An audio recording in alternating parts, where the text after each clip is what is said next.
Yo! What's good, everybody? Happy Monday. Hope you all had decent weekends out there.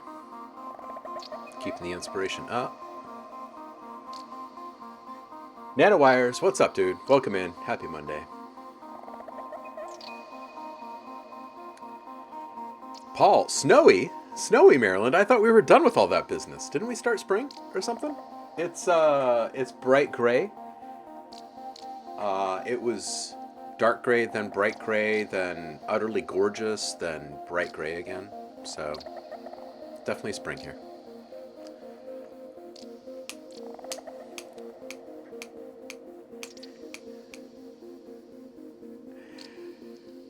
Nano, just use your imagination. They can be dolphins. They can be whales. Michael, welcome in. Liquid Phase in the chat. Thank you so much for the sub. I appreciate it.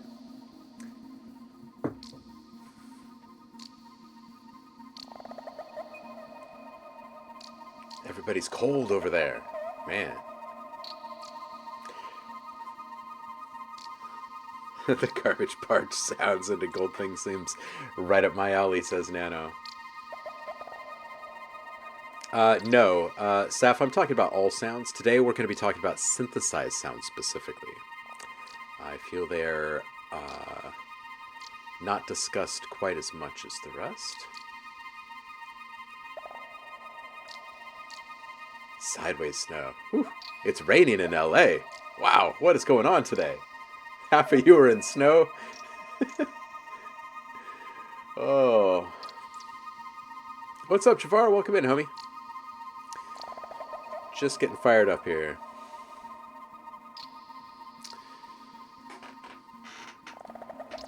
So, I seem to have dropped my pen. Alright, so I need to finish mixing down all the music cues that I did last week for a release that goes out later this week. And then the next big thing I'll be working on for a quick release will be some 8-bit stuff. And I thought this would be a really good opportunity for us to talk about the importance of simple sounds, like simple source sounds, how powerful modulation actually is, and it's especially highlighted when you're dealing with the most simple sounds. And then just how to transform garbage into gold, if you will. And a lot of times, we're pretty quick to move on from something in the realm of synthesis, because it's not quite yet a piece of saved audio, right? Like you can just, it's quick just to move on from that point by turning a knob, and then that thing is behind you. That garbage sound is behind you. So we'll talk about recording audio as you work, and then harvesting gold from even the sounds that aren't your favorites in those, and take a look at some of my file management and structure so you can see how I kind of resist the urge at times to straight up throw something away, and how long it might take me to circle back and look at some of those sounds that I toss into the bin.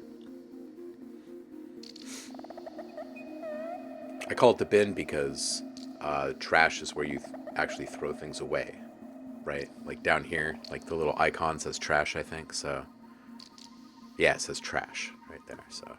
So I usually make a little folder and I call it bin in big recording projects. And I'll show you why.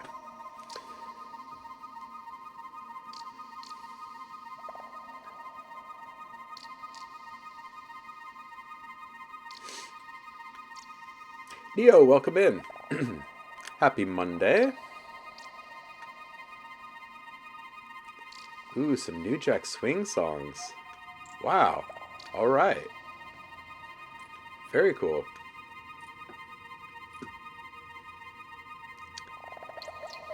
And the reason why I chose some modular, just some weird, funky modular for the intro this morning is because this is similar to one of the setups that I was bouncing some audio out of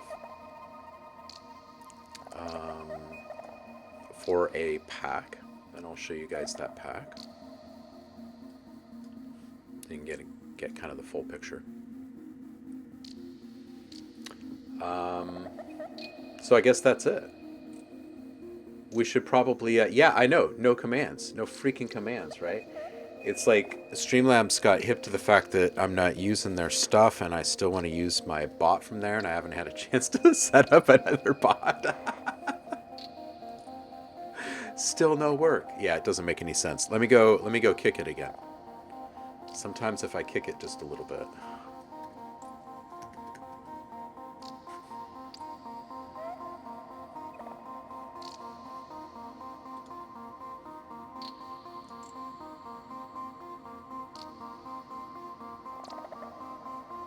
Whoa.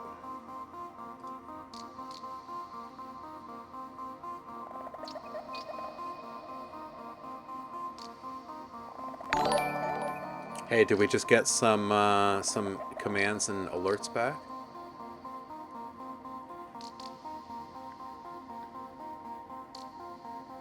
Oh man, now how am I supposed to say this? Nasty sexual?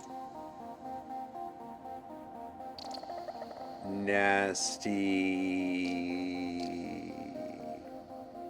I don't know, but it's a cool looking name. Welcome in. Happy Monday. No, still no commands. Okay. Let's try. Thank you, Nasty. I appreciate that. I'm just seeing if I can get my commands back really quick.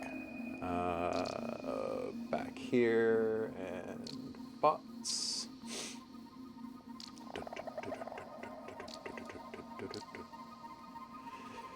Let's try it again. Hey! Look at that. If you kick it right in the middle, down low. You got to rub the side a little bit and bam. No, we don't have all the commands yet. All the animated ones are not back yet. I need to set them up somewhere else, I think. Saf, yes, of course this would work inside of Real Modular. If you were to connect this to a rig piece for piece, you could control it with Reaktor or vice versa.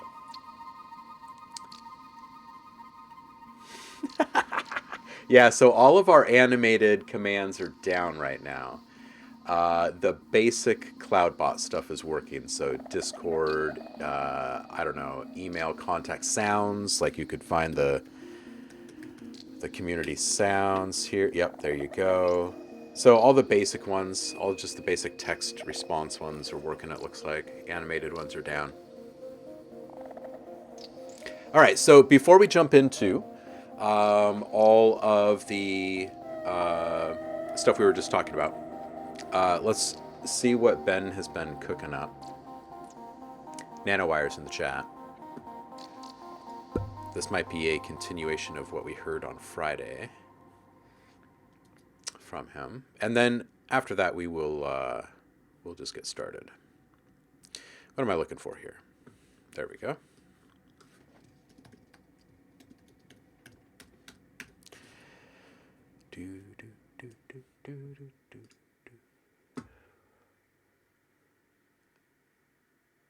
Oh man, it looks like it's going to start raining. Here we go. Let's see if this thing will actually play in here. No.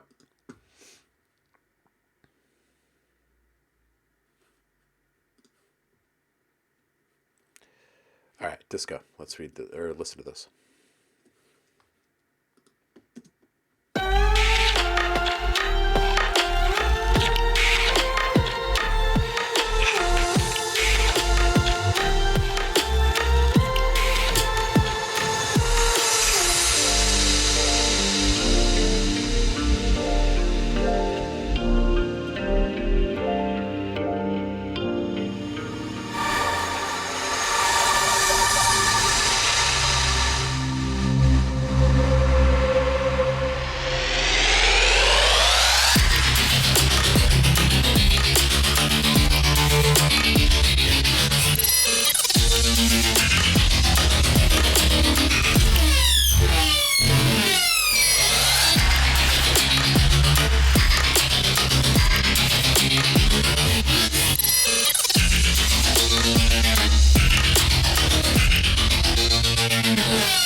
All right.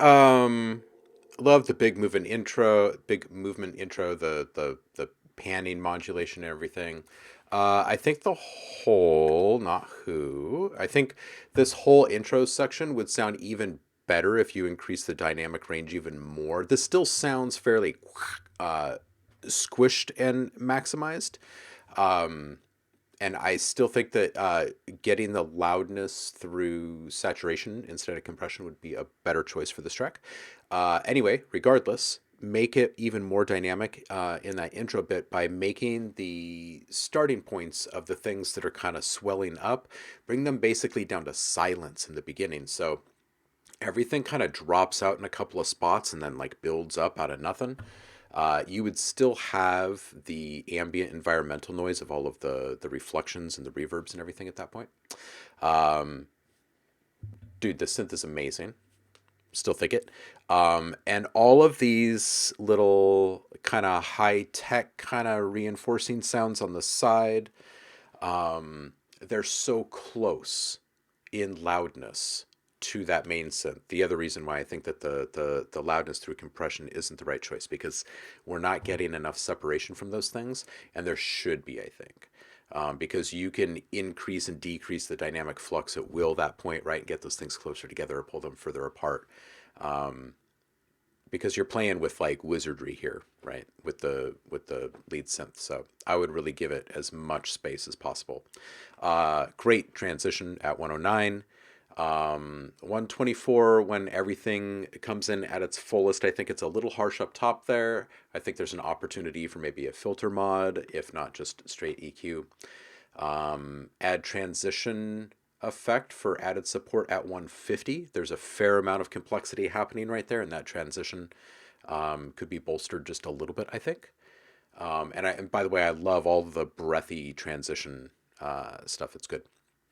204, more separation between the main synth and the noise and sweep elements. Again, I think a lot of that is just coming from the compression, pulling everything so close together. So lastly, I think that if you were to go back and for the entirety of the mix, outside of the intro and the outro, bring in everything in the sides just slightly. So you're kind of leaving this extra pocket that the intro and the outro can really fill up. So when you do get to that final transition, it's just whoosh, and everything opens up in a way that feels almost impossibly big because this whole mix has been so big the whole time.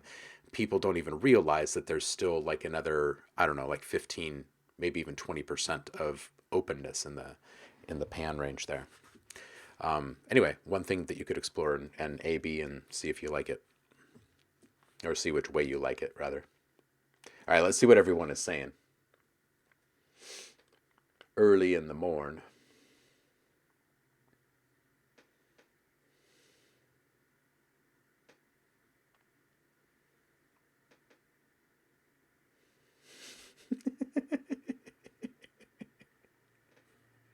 The your mom command is not working right now.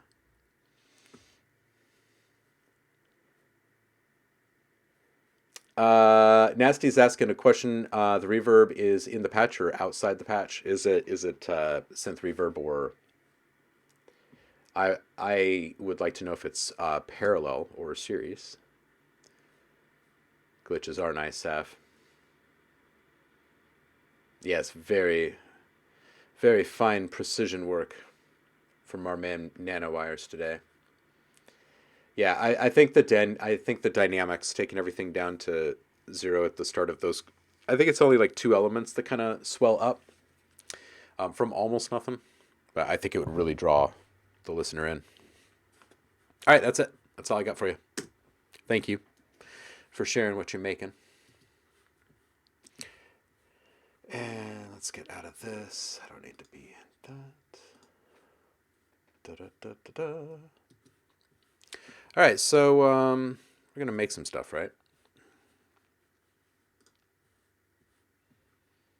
That means series parallel was too big.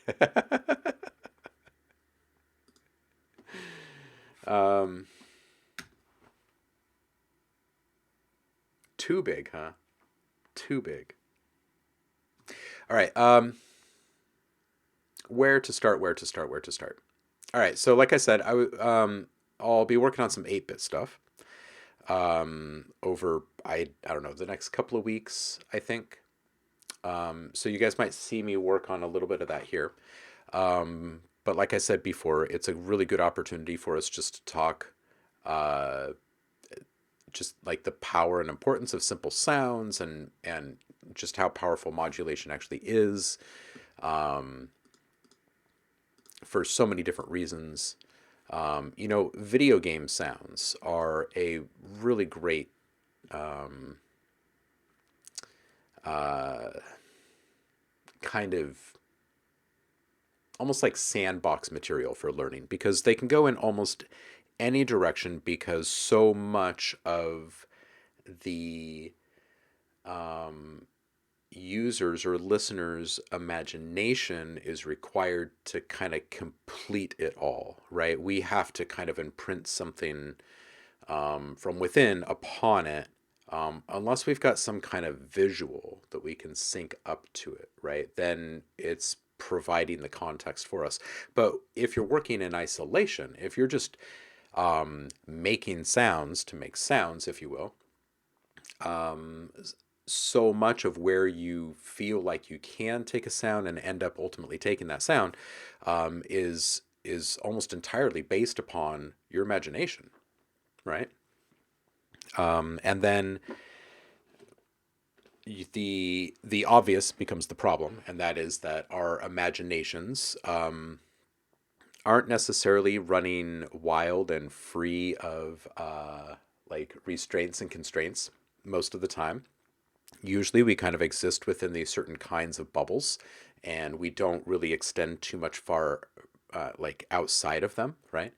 Um, in other words, if you play a lot of horror games and watch a lot of horror movies and you're a big sci-fi fan, a lot of the sounds that you might kind of gravitate toward, or the kind of workflows that you might gravitate toward, are going to be ones that result in those types of sounds. And if you're like a super like bubblegum pop, or like super cutesy, like video game player, like matching games or something like that. Like lots of mobile games have these really kind of poppy, cutesy um, sounds. Then you're probably going to gravitate more toward workflows that produce those types of sounds, right? We all just kind of end up working in these modes, if you will, right? And it makes perfect sense exactly why it all happens. But once you start to kind of crack the code of the basics of the modulation, and then after that the processing, you can actually explode a sound into any number of directions quite easily, without actually having to be someone that spends a lot of time with those different types of sounds. It's actually quite incredible, and really, really liberating. So I'll show you just a couple of really quick ideas. And then I'm going to show you a whole bunch of bounces from a modular rig. I'll show you how it's all done. This is how I arrived at the sounds for a bunch of sounds in the ModBits series. ModBits 1 and 2 have been out for, gosh, a couple years. And I've had the others just kind of sitting there in a queue. You'll get to see some of those. But what I really want to go do is look at the kind of bin files that I have, the place where a lot of the files that I felt were too similar, or muddy, or just not well defined, or didn't articulate perfectly, or whatever, and show you what kind of sample flipping we can do in those situations. And then the other thing is just to shift the mindset a little bit while working with really simple sounds, and actually record yourself while you're making them.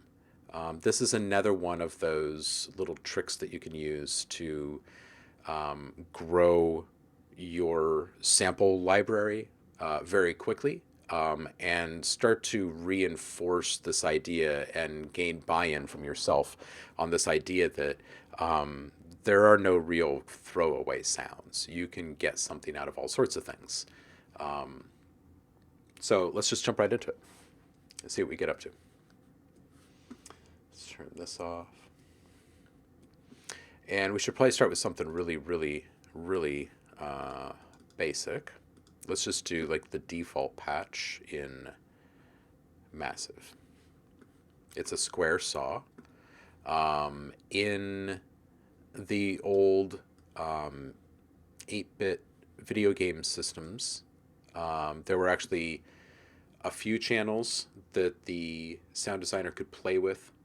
There were 2 different pulse channels, which are square waves of various widths.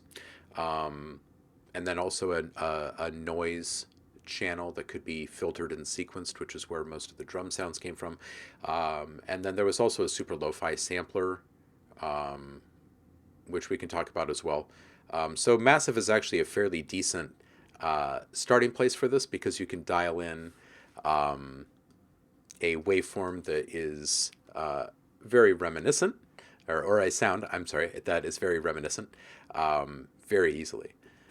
And you're relying upon your eyes more than you are your ears more than you are your eyes, which is also super important in my opinion. All right, so anyway, just a couple of notes here.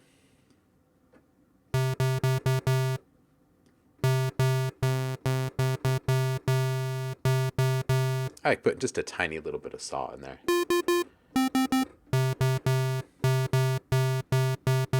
It feels good. All right, anyway, the difference between envelope modulation, LFO modulation, and then MIDI effects, I think, are just kind of the 3 things that you start with the super simple sounds and modulation.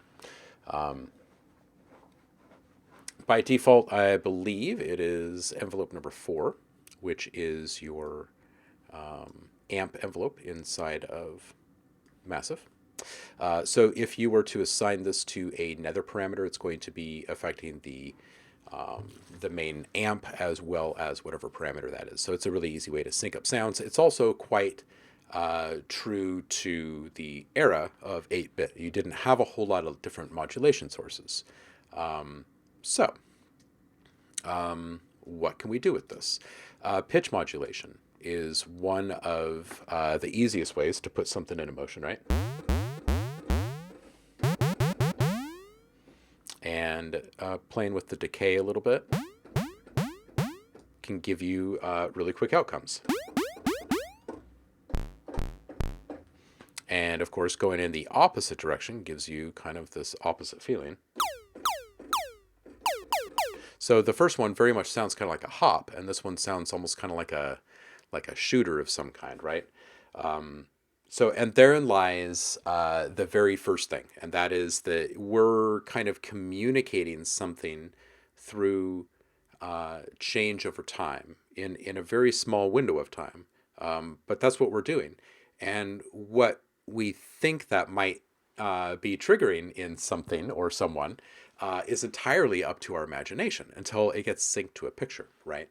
And this is why it's so easy for us to move beyond something that could be valuable, because we're sitting here in isolation and we're playing these sounds and we're turning these knobs, and we'll turn a knob and we'll stop and we'll play, and we'll turn a knob and we'll stop and we'll play.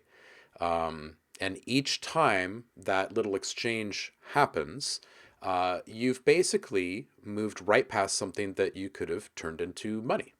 So I propose that one of the things you can try yourself is just set up a recording channel, set the output,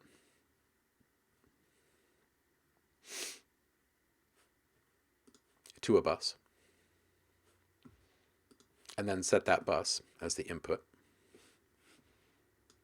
on that audio channel that you just made. Come on now. There we go. Let's make that stereo. And you arm it, right? And you go back over to your synth track and you just start playing.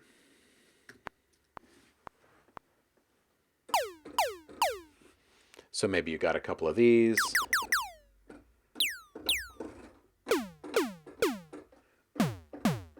You flip it.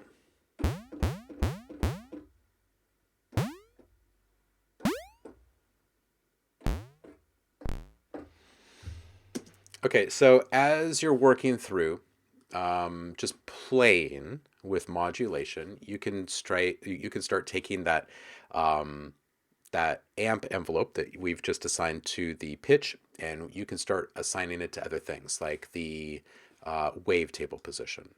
You could assign it to some noise. You could introduce a second oscillator that's pitched up one octave or something, right? And we could just kind of start freely playing with some of these parameters.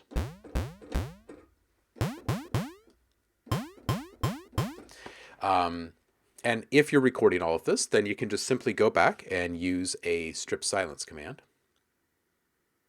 something like this, where you can isolate based upon transients each of the uh, sounds that you recorded, right? And you can keep them as tight as you like. So you can have 4 separate samples chopped out of a rapid articulation like this.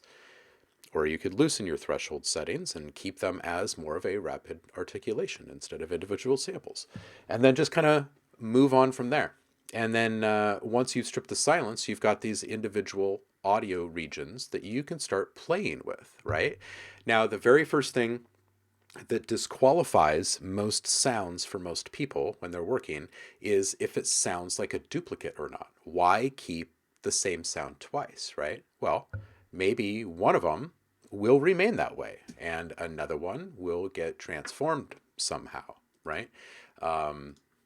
So very quickly you end up with, instead of 10 of the same sounds, you get 10 completely different sounds that all came from the same source sound.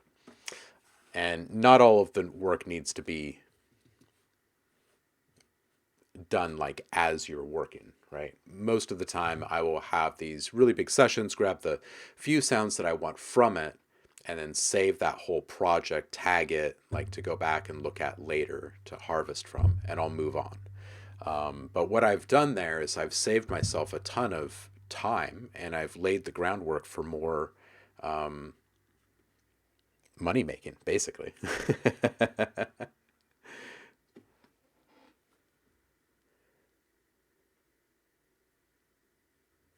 Mm, yeah, Saf. You're saying that reminds me I could use those noisy patterns and flip them into something even better. Exactly, exactly. So you might be working on a sound pack, and let's say you bounce like 100 of this certain type of this sound, right? And maybe you're going to end up keeping 5 total for the sound pack because many of those other ones sounded too much alike or whatever reason they got disqualified. You can then take all of those and start moving them in different directions, and that will help kind of bake in continuity for your sound pack as well, right? Because you have stuff that obviously feels like it belongs together, even though the sounds, when you listen to them in sequence, there's enough individuality there, right, and enough variation that there's value for the end user. Pulse width modulation, exactly, Neo. What's up, Samaritans? Saf says, wasn't sound design dependent on FM synthesis back in the Sega Genesis era for creating certain sounds? I don't know that it was necessarily dependent upon FM synthesis. FM synthesis took a fair bit of computing power. Even the original FM synths weren't actually FM. They were like phase modulation, I believe, not frequency modulation. It all comes down to how much power it was taking to get the stuff done.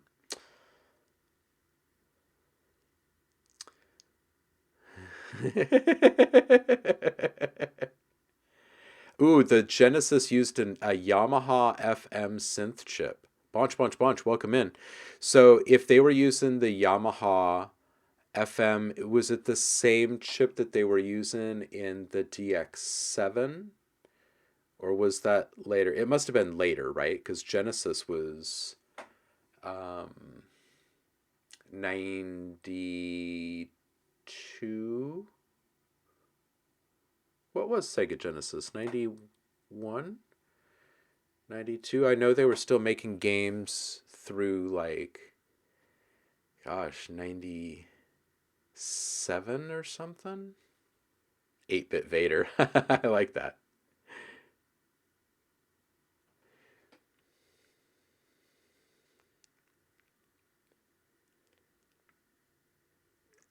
Mm. Zamerit's had the Commodore 64 and Mega Drive. Hell yeah.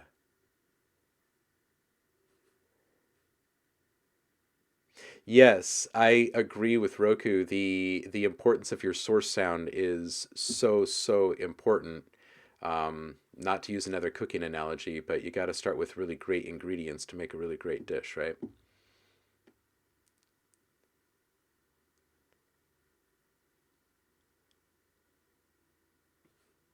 Hmm.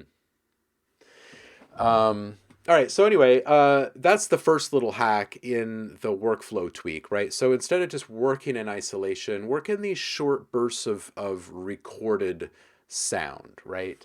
And I try to group these. So if I was to move away from this specific type of sound into a more complex articulation or modulation or something like that, then I would probably hit pause, start a new recording right after it. I might have like 10 different recordings on a track, and then I just select all of those things, strip silence across it, and boom, with a keystroke, I've just stripped them all. So it's a really quick way to record and isolate those sounds, cherry pick the ones that you need for that moment, and then come back and work with the rest later on. Um, so now that you know what kind of sound I'm talking about, um, you can start to imagine what it would be like if you were working more with randomization instead of like preconceived static values. Um, and by that I mean using randomization as a modulation source, which you can do if we take the trigger random value here and we were to drop that in place of that the volume envelope here that's affecting all this stuff. And let's actually put this on the wavetable as well and play a couple of sounds. Let's get back up to our MIDI instrument here.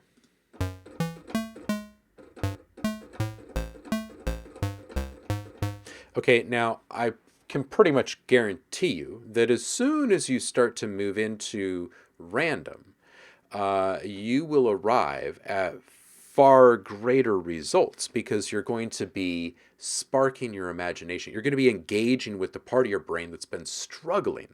The reason it's been struggling is because you've been working in a very linear, myopic path. And as soon as you introduced random, since you don't know what's coming next, your brain is then reacting to it. And the reason why it's reacting to it is because we're a freaking machine. Like we have this massive supercomputer inside of our skull, and we don't really understand how it works all the time. But as soon as you do start to comprehend like why we tend to do the certain things we do when we hear things or think about things that we hear, then you can kind of cash in on that, right? You can kind of exploit that. And this is one of those things. So you're kind of pivoting yourself away from intention into discovery, okay? And you can still have a great deal of power over the range or depth of discovery that's even possible, right? So you'll see here that yes, I'm using random, but I'm using random within these finite ranges, right? We're not going into crazy realms with our pitch modulation. We're not going into extreme different waveforms, right? We're moving up towards half square, half saw. We're not getting completely dominant with the second oscillator. We're randomizing amplitude values between 0 and 50% basically. So the outcomes are somewhat predictable. We're kind of working within laws of probability at this point. And since we're in control of that, we can kind of steer it in these different directions. and still be surprised. So that is a really good way to make recording your audio more rewarding. Okay, because I'll face it, if we hit the same, like, different keys on the same sound 20 different times, there it's going to feel like I'm not sure exactly how valuable this is as a workflow. But as soon as you start recording randomized output, then it feels better. Let's try that.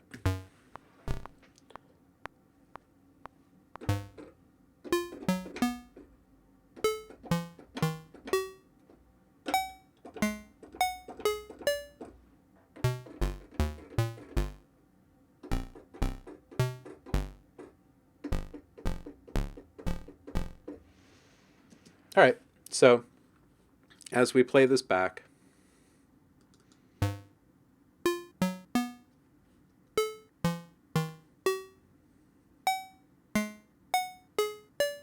there is now enough variation in here that if we were to find some kind of standard process that we wanted to apply to all of these to kind of transform them in some way as a group, there would be enough variation that the probability of us having gems on the other side of that process, that shared process, is increased exponentially. Okay, because we've moved away from this static source sound into something that is simply more unpredictable.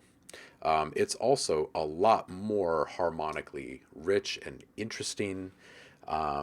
And the type of like tension and cooperative alignment that you'll find from one sound to the next is varied. So you yourself are engaged in this process, right? It's completely different. You're not going back and listening to something that you're sure about, right? And that just changes our mindset tremendously. Okay, so we're gonna zoom out again, right? So we started with a super basic sound. We started with modulating those in a very super simple basic way and recording those, and then we moved towards the randomization. Okay, so the next thing is to add into that just a couple more things. Filter, which of course modulation would be expected, right? Noise, right? Oh, and going back to filter really quick, it's not just filter and cutoff, but it's also resonance and feedback. And that's super, super important to understand because now you're talking about the manipulation of frequencies. Well, frequencies are already being manipulated, if you know what I mean, right? Like the cutoff might be going up or down at one rate, and resonance might be moving at an extreme value in at a different rate or something, right? And these different exchanges can result in fantastic rewards if you're recording in real time.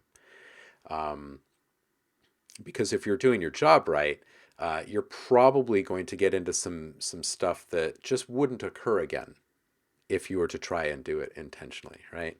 At least not that easily. So, in my opinion, one of the more rewarding ways to engage with a synth with something like this is actually to get into a modular rack because of various reasons, but aesthetically, they put me in more of a mad science kind of mindset. If that isn't available to you or if you're not comfortable with it, then the random features on various synths will help kind of get you into that same kind of space. So let's just kind of fast forward just a little bit in this process so we can get to what we're all really here for, which is transforming garbage sounds into gold. Is you start adding a couple more layers of opportunity here. One is in the filters, in the filter banks. The other are in the modulation OSC, which is where you can engage with FM and phase and ring modulation. You can also affect wavetable position.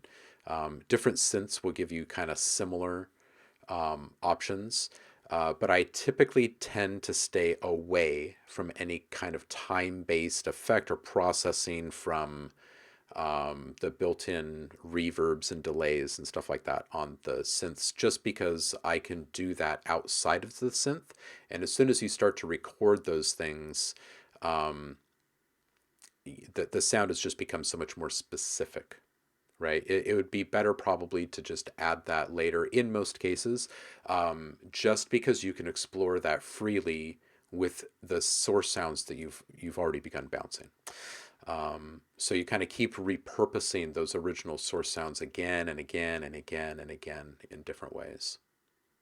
So if you were to rinse and repeat this process, you can quickly start bouncing a ton of stuff. A lot of you are already familiar with the mod bits series, which are just tiny little percussive bits of audio that were bounced from a modular rig. So I've got, like I said, the first two volumes of this already released. The third one is like mid-process. I just kind of stopped. But if we go into this file here, you'll see that this last bounce session that I did, which was January 28th, 2019. So I guess we're looking at 3 years now. You'll see that these are like in sequence. So these were absolutely like a trigger that was triggering regularly. I can't remember exactly what it was. Probably like a half note or something like that, like one master div. And then each time that occurred, a whole bunch of things changed. Because there's all sorts of LFOs and envelopes and stuff in constant motion in this rig. And so then you end up with a whole bunch of varied sounds.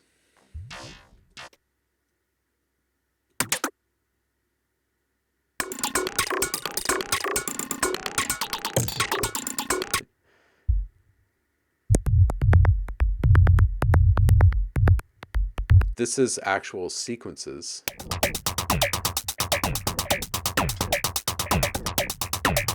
of lots and lots of those random sounds being tossed into something. So I will oftentimes bounce a whole bunch of sounds and then randomly sequence them just to kind of get an understanding of what kind of potential are in those sounds and if they're fun to play with or whatever. So I kind of get an opportunity to, I guess, get kind of familiar with them, right? On their own, they actually sound quite different. These are all set aside as kicks.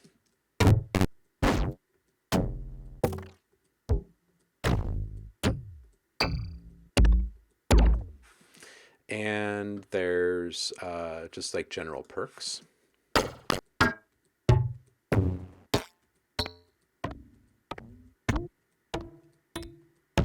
But you can hear that there's just a shared commonality between them because it's a really basic waveform that we're starting with, which is kind of the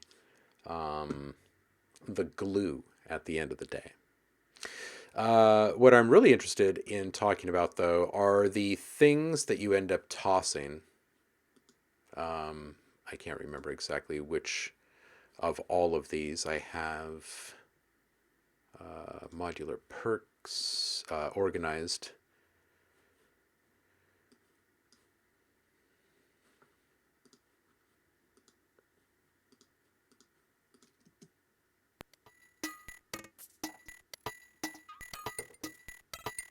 Yeah, I think we'll just start in this folder over here. So this is the beginnings of what would end up being a bin for me, like a trash folder. So we're going to just take a whole bunch of these sounds and we're going to transform them or like kind of complete them. We're going to listen to them and try and figure out exactly what our imagination is telling us they could be. And without actually syncing them to anything on screen, flip them. Maybe each one of them a couple of different times, just to kind of see what kind of value we can kind of uncover in these things. It's actually a pretty fun process.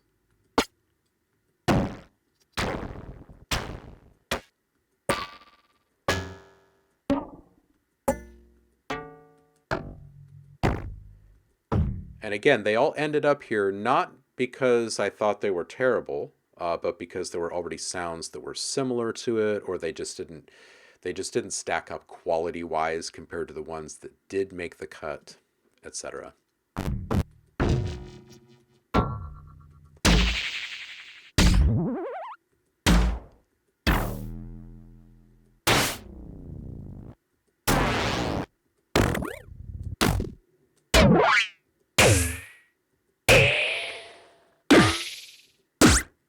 Okay, so there's a ton of really good stuff here, actually. And this is a really good time to mention that time uh, can do really magnificent things.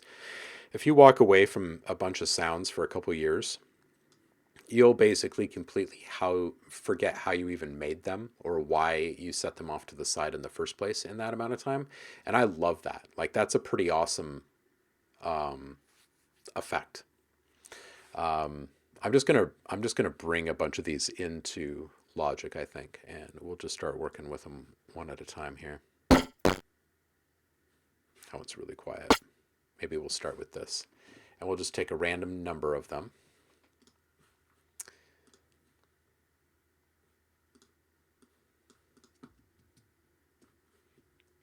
And we'll bring them in, and we'll, like I said, we'll treat these differently. If I like something, that like some kind of process that I've built around one of these, then I can bring the other sounds into that process. Right? I'll show you how I do that. I typically will do that through stacks, but you can also do that through sends.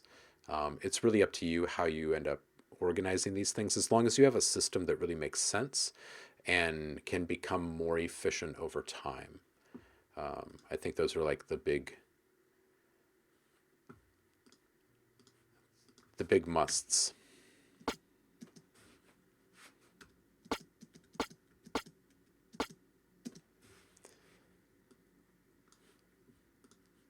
All right, so a pretty tiny sound. But that has never stopped us. We have these crazy, crazy, crazy tools like Rift and Shaperbox and Thermal and stuff like that these days, where you could literally take a like maybe a 5-minute window and hit record and just hit random, couple hundred times on a single sound, and record that output and see what you get out of it. Maybe you've already started constructing your own presets, which is great. Uh, Maybe you actually are pretty clever with your DAW, and you save channel strips, and you can load up whole kind of family trees of plugins, or whatever to build workflows like with a single click. Um, Perhaps you're someone that would rather bring these sounds into a sampler, so you could start playing them across octaves and start using MIDI effects and stuff like that. I personally kind of lean in that direction. So we'll do this a la carte workflow first, because I think this is what most people gravitate toward. And then we'll work our way towards one of my quicker workflows, which I think is a bit more rewarding, for a few different reasons. But let's just do this. So this one, and let's just put a little loop here.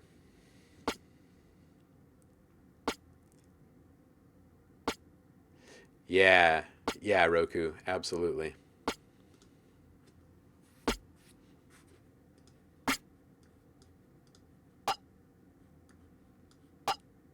Some really simple sounds just by changing some saturation.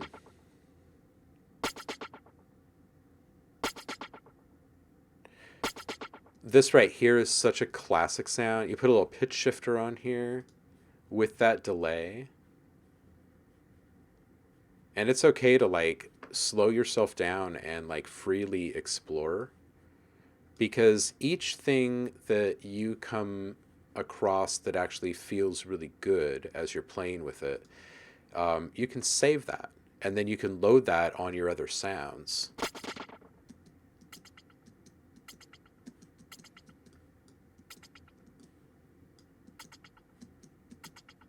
Ooh.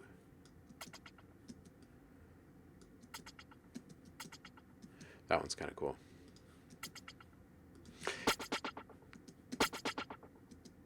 All right, so other than just saturating them, there's the shifting, splitting, stretching, shrinking, all the things that you can do inside of your arrangement window before you start loading plugins. Let's just run through a couple of stretches on this. Before I do, I am going to copy this down. We'll keep that original there. I'm going to stretch this with no special algorithm selected yet. So it's just going to kind of elongate.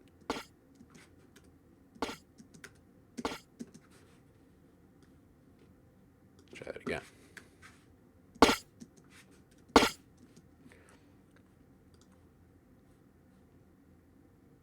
How about we take that same exact amount of stretch and we put a speed algorithm on it. So this is going to slow it down now.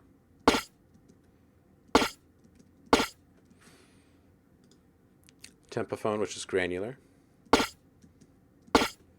And you can start to hear a difference already in these. I'm going to stretch this out a little bit more. This is the time algorithm. And this already is leaning more toward like magic spell or casting or a layer of a different kind of sound. It's getting darker, less defined, kind of muddy, not really growing on me in regards to like the type of value that you're finding there. This right here, going back to the granular mode or tempophone in Logic, really gets you into the kind of the sci-fi or futuristic kind of thing very quickly. If we go into polyphonic, it'll be similar. Rhythmic. Slicing. Monophonic. That one's cool. I'm going to go back down to tempophone on this one. I kind of like that. All right, so here's our original. Our second.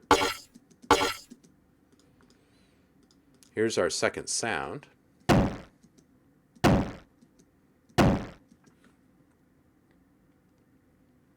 Oh, yeah, Zamerits, absolutely. So many samples from computer and future music magazines. Absolutely, dude. Okay, so something like this that's a little more noisy.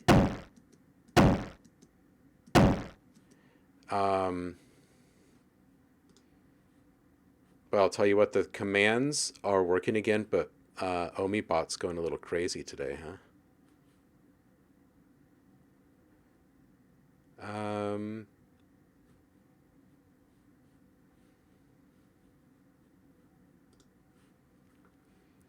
Let's do kind of like maybe an ambient kind of stretch kind of thing on this one and see what it sounds like.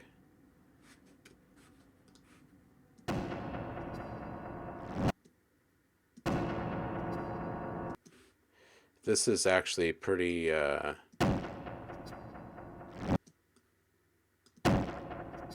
of cartoony, animation-y.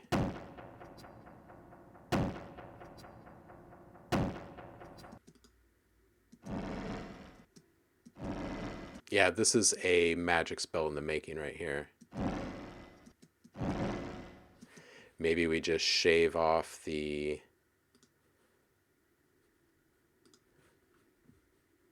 bottom frequencies here.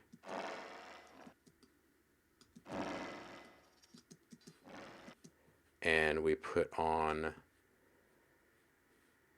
let's put on a little saturation really quick. And put on a little wiggle.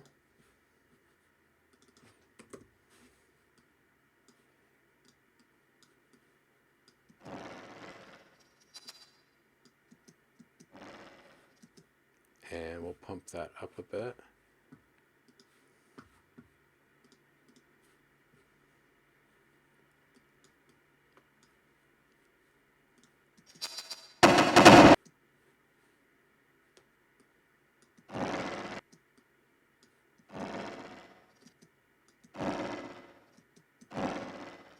Yeah, definitely a magic spell in there. If we were to reverberate that, maybe put a little feedback on it. What's this one sound like? That one's really noisy. We'll skip that one for a sec.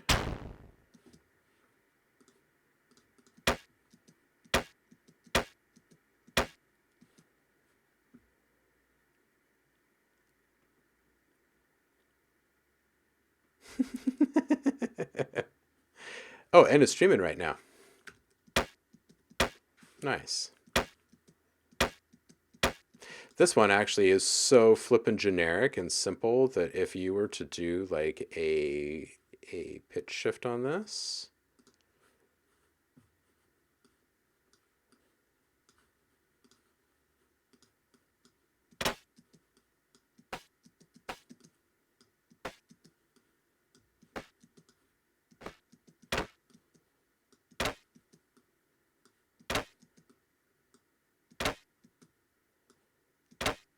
yeah, that's actually a pretty good one. I put a little ring mod on that.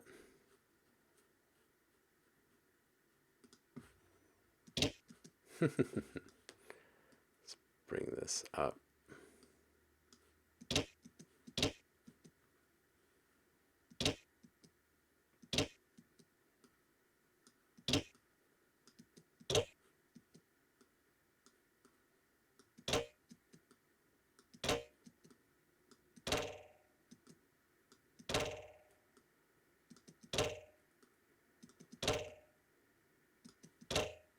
Oh man, it's just too easy to come up with little video game character movements and motions and stuff. Okay, so you guys have seen, like, we can come up with some variations. Uh, it's fairly quick. Like, by if you were to compare this to how we used to have to work, it's very quick with today's plugins because today's plugins do so much with so little effort and time. Um, I just want to take one of these sounds and bring them into a sampler, though, and show you why I prefer to bring stuff into samplers first.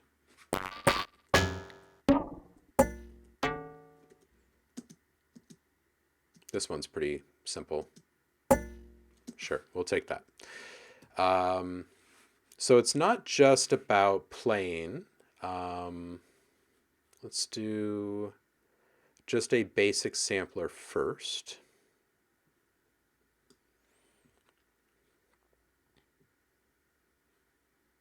So we're not getting all crazy with alchemy or anything.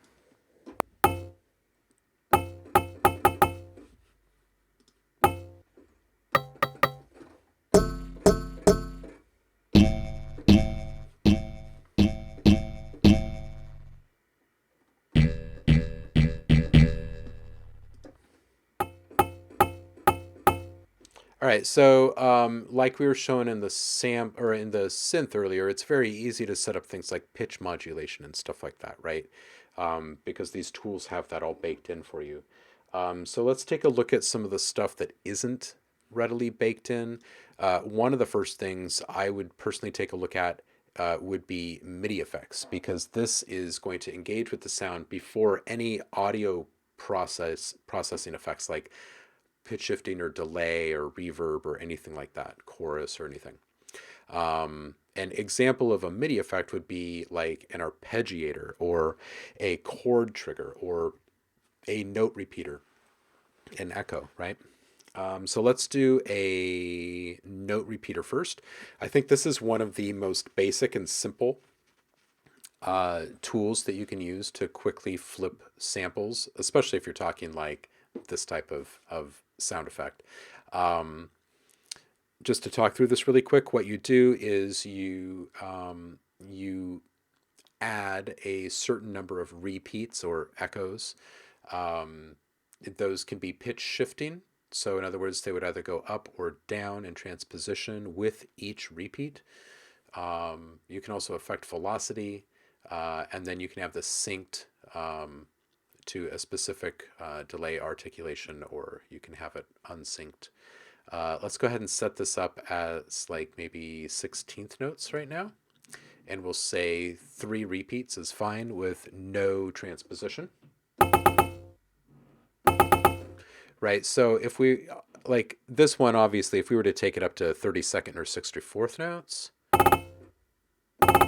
we start to get into kind of like an alarm or an alert. But if we were to keep that same kind of rapid thing and add just a shift of 1 in the transposition, that means that the first repeat is going to be shifted up 1 note, 1 pitch, 1 step. And then the next repeat will be pitched up 1 step from that, and so on and so forth. Right? So if we were to increase this to like 7 here and take our velocity down just a little bit, all of a sudden we're like right back into the video game territory again.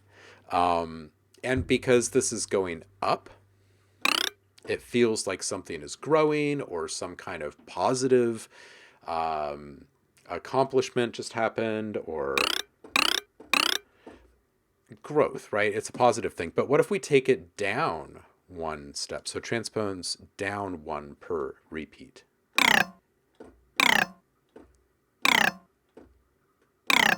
Right? And if we were to put, say, an LFO on the pitch of this guy, all of a sudden it's probably going to feel like this was like a death.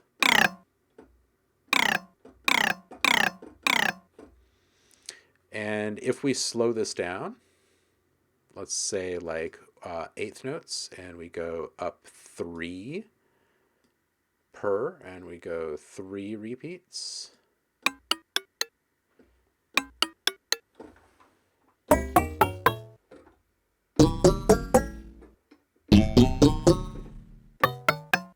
So before we even start with our stretching and distorting and whatevering that we do to sounds with all of our audio plugins, we can achieve quite a bit just through how we're actually triggering the sound through MIDI effects.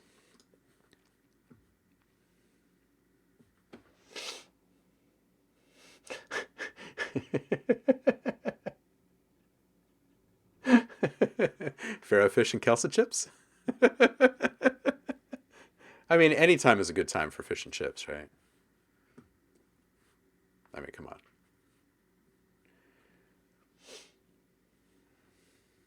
I'm assuming that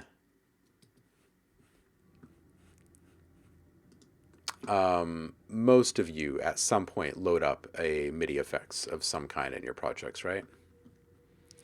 We can combine them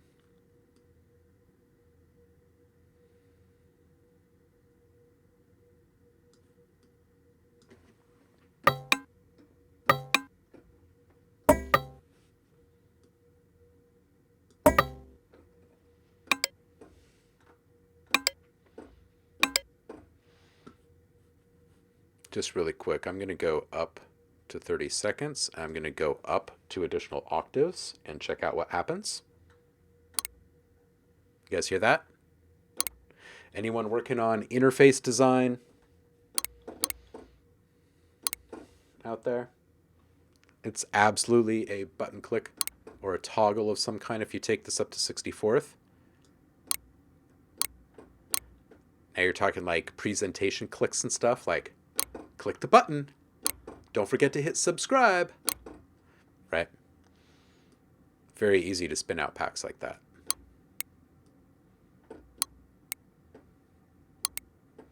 All right, going back down into normal pitch realm.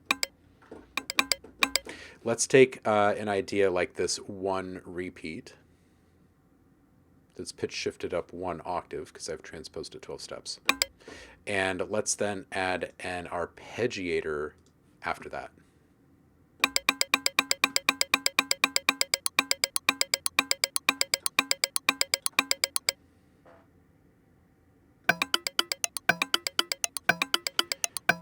And then all of a sudden, creating useful things out of these various sounds seems to be a little bit more within our reach, right?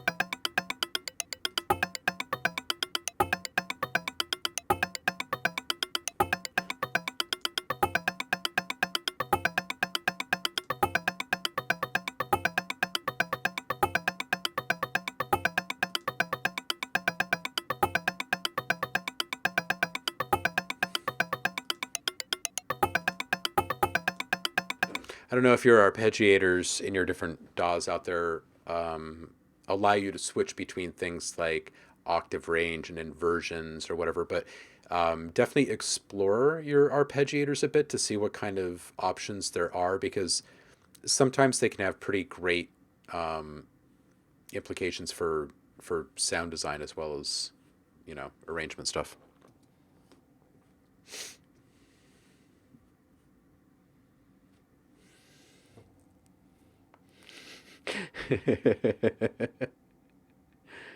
Click it twice with high and low frequencies.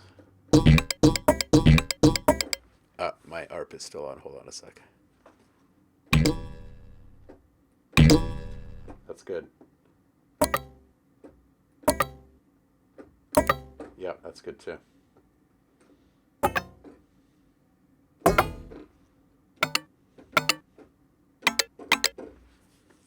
Classic, classic, classic. Zemertz says, I've been using Pigments a lot as a MIDI sequencer for other synths. It's very good for generative sequences. There's a bunch of nice MIDI effects on it, like slide and octave automation and velocity shifts. Dude, I need to check that out. I have not spent nearly enough time with Pigments. I think almost all of the time I've spent with Pigments has been on stream here. I am Imaginate here. Hey, Danny's here. What's up, homie? Imaginate saying chord trigger with some massive sine wave noise and distortion randomized for some classic sampler style synth keys sounds. Yeah. Yeah.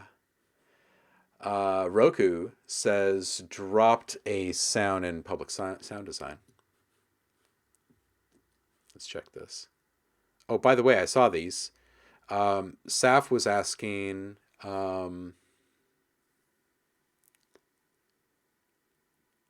did you ever eat fried worms while you were in Thailand? Yes, I did. And crickets and beetles and ants and yeah. Yeah, the worms were of varying consistencies and uh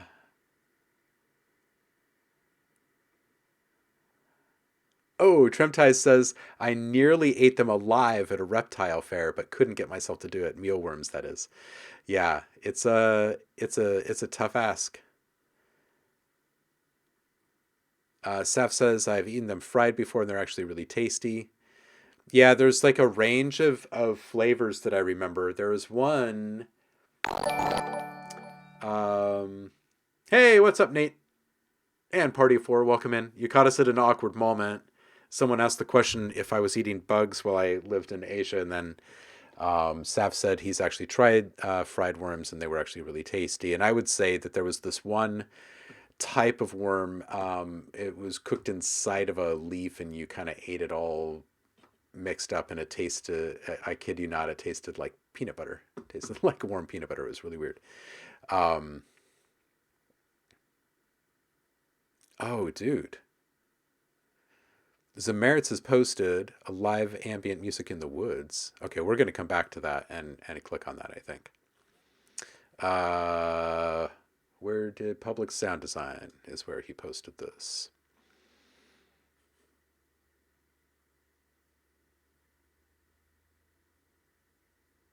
Okay, I'm going to come back to this question from Tremtais.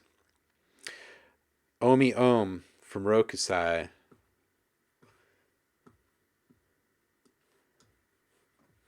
He's just posted this for us. Let's see what this is.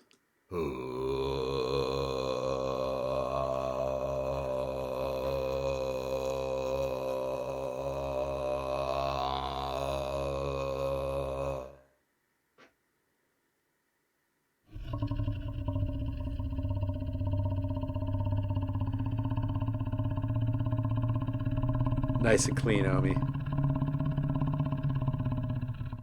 Love it.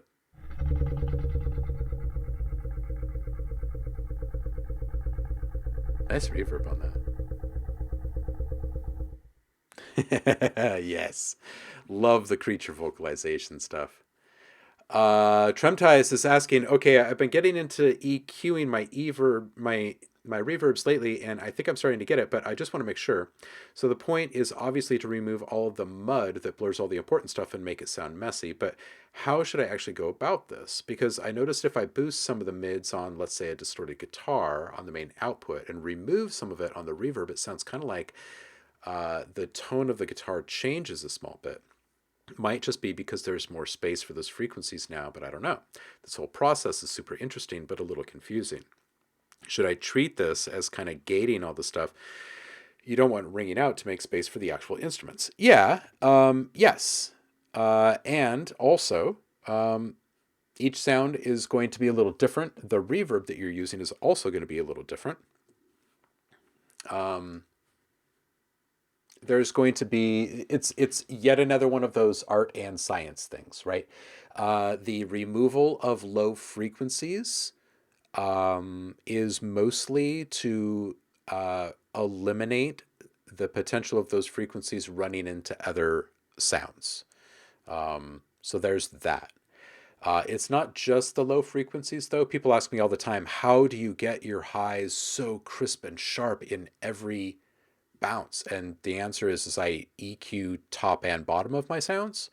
So especially in reverb, like I don't want a whole bunch of random high frequencies running out that don't need to be there. And same with low frequencies. I try to tighten things up in the mids as much as I can as I work. But you're absolutely right. You're going to hear these sonic differences, and some of them are going to be perceived as tonal differences, and some of that is because of reflections, and some of it is because of the reverb itself. Especially if you're using convolution reverb, then your reverb is basically based off of an audio file, which can have pretty profound implications upon the timbre of your sound as well. Hey, what's up, Kwame? How you feeling, homie? How you feeling?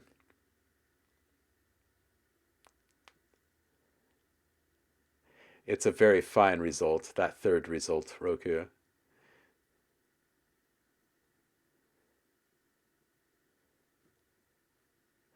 Ooh, mastering bass samples this morning, huh?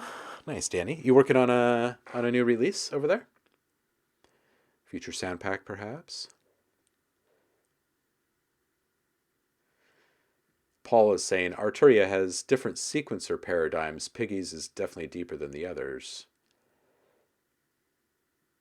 Huh. Yeah, I'm definitely going to check this out. Zamertz is saying there's a few good tutorials on using it as just a sequencer. It's so powerful. You just switch off all the engines and set MIDI to another channel with your instruments to control. That's awesome. Hey, Nate, what was your stream about today, dude? What were you up to? Oh man, you finally opened up form after 1,000 billion years. Nice, nice, nice. Awesome.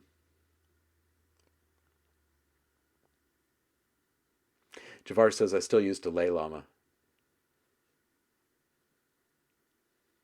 Yeah, Roku brings up a good point. Bounce your reverb as an audio track and EQ automate it. That's how I do it.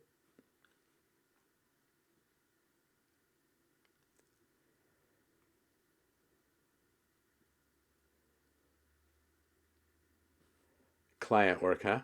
All good.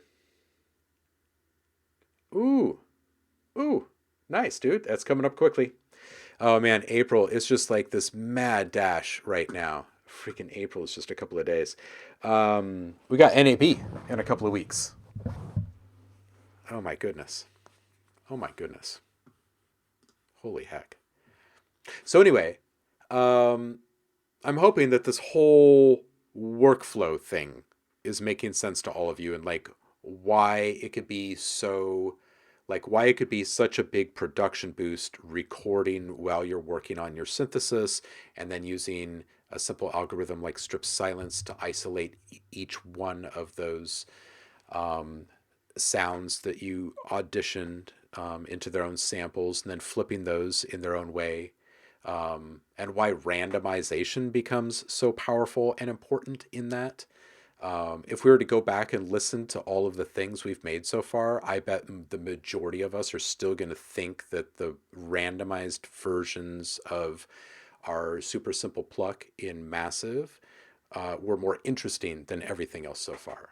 And I think it just has to do with the unexpected timbre variations. There's just something really, really rewarding feeling about that, or like satisfying about that. Hey Nate, enjoy the sprinkle, homie. Enjoy it.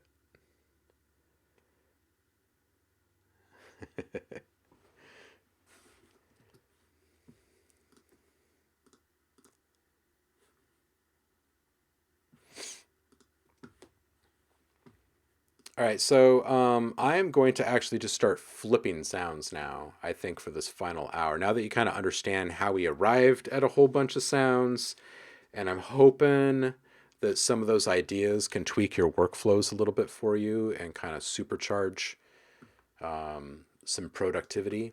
It feels good when you start to get into a rhythm with stuff like that. It really does.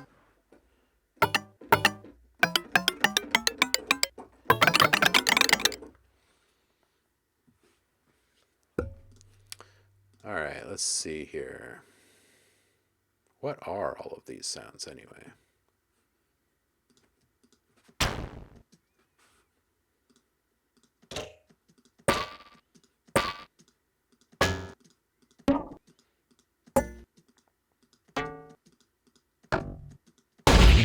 So I think it was 24? Is that what it was? 30? Is that what we put in here? Yeah, it is.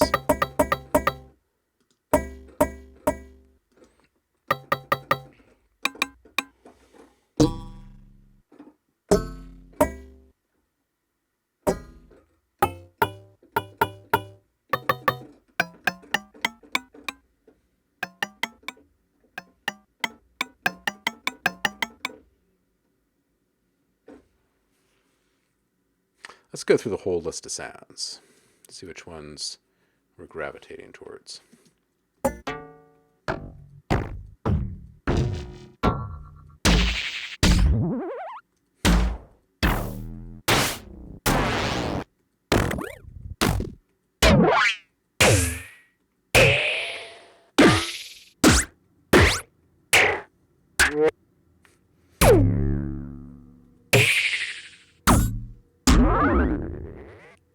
That's a great one.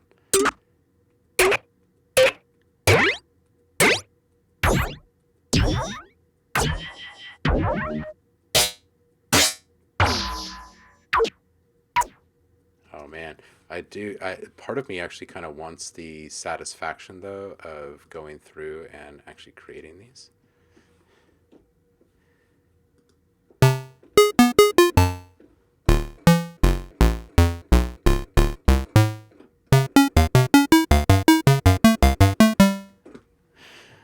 I won't though.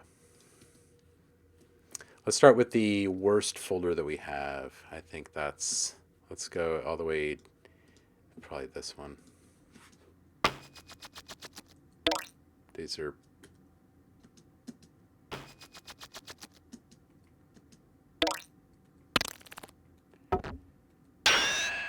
God, these are actually pretty rich.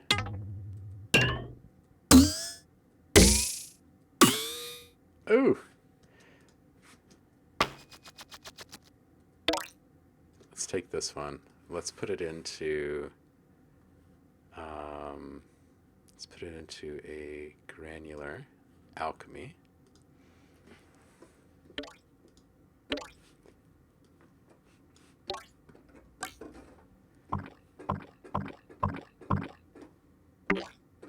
Ooh, right there. That's tasty.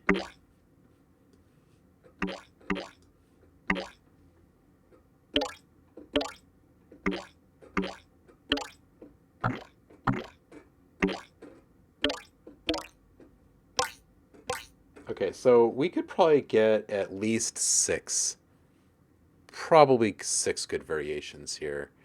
I'm just going to play a few notes.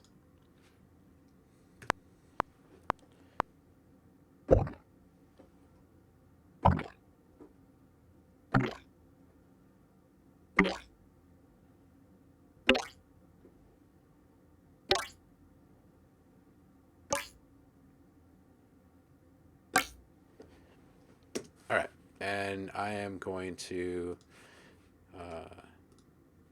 I'm just going to print that really quick. And we'll strip silence on that.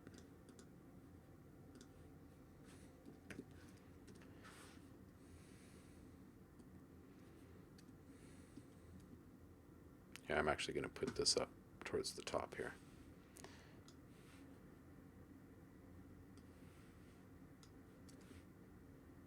So we can see this.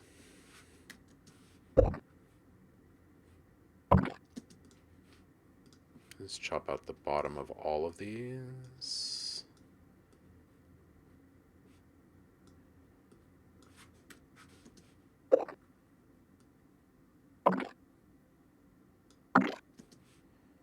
And we'll just put a little fade curve on, oops, put a little fade curve on all of these.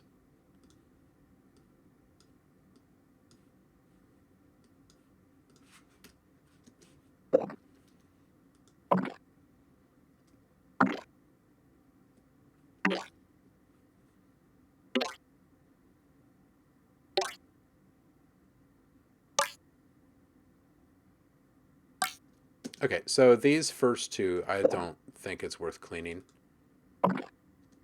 I mean, that one's kind of cool, but it's just not there. All right, so these guys right here are the keepers. So we're just going to create a little track. We can even call it keepers. And I'm just going to bring these guys down.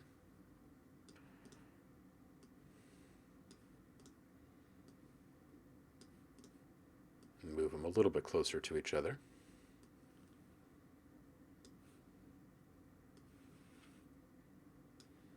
And then can give these guys a little listen.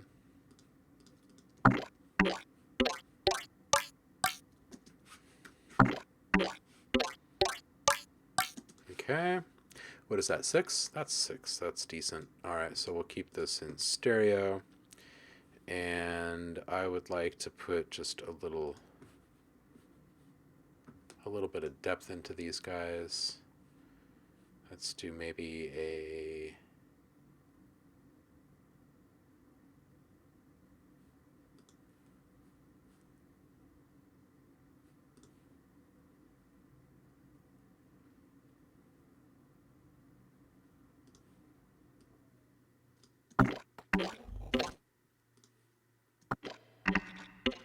no, it's not either of those.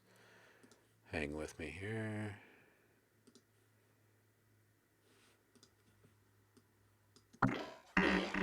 No. Oh, you know what? I'm not thinking of portal. I'm thinking of thermal.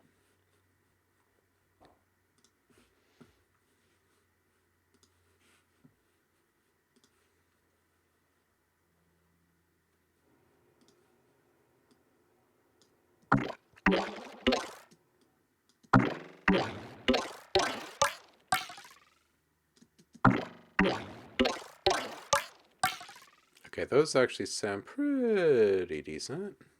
I know they're all running together, but this is a decent way for me to save on time here. Okay, I'm going to take a little bit of the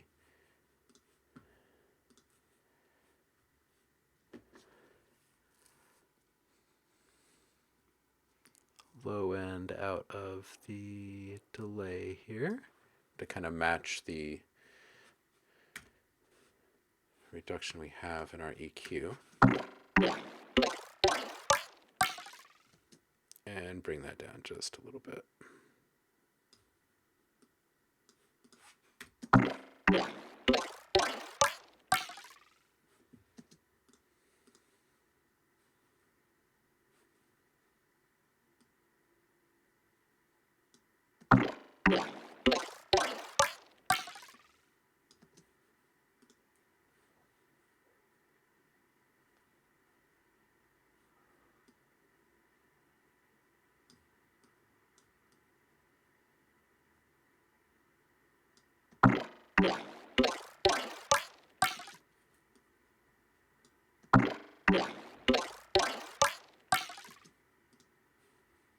Let's put these further out.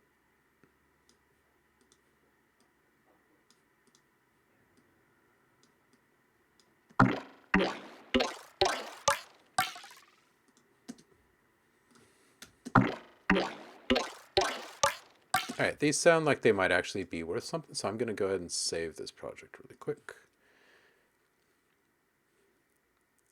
And what is this? 28th. And this is going to be 8-bit. And we'll give this an add tag here.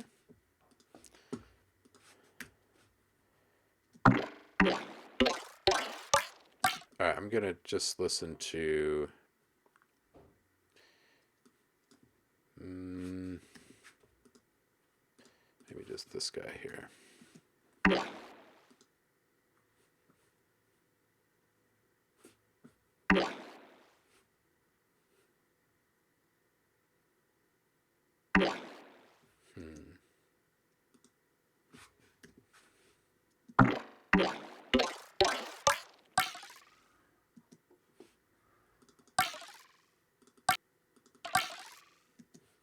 Okay, so maybe just a touch of compression on these.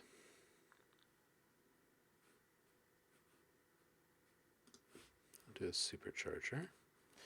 So we can get our saturation kind of built in at the same point. And let's go towards a bright on this. So just do like a 2-to-1.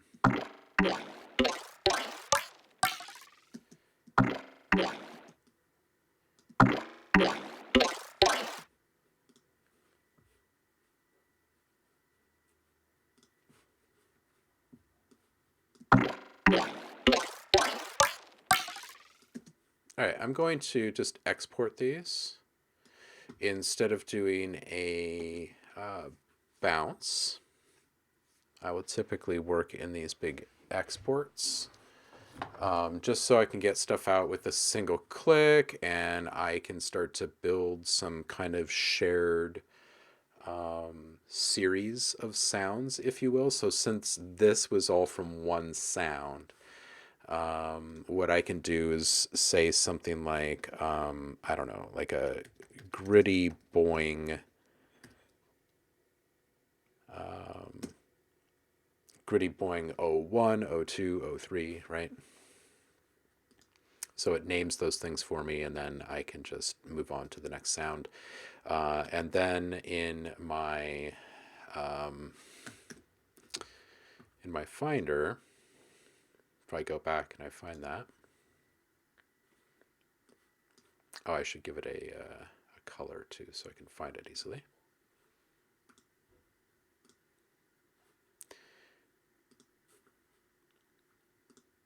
So those all end up in my bounces folder still, and this is what they actually sound like.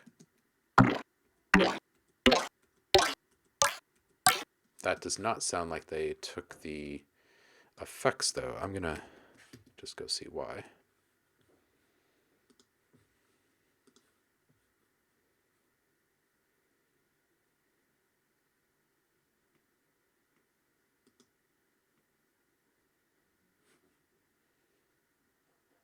Hmm. It should have.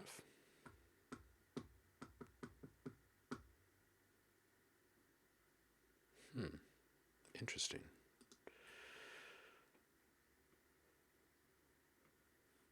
Why? Why did it do that? All right, we'll just try that again and see.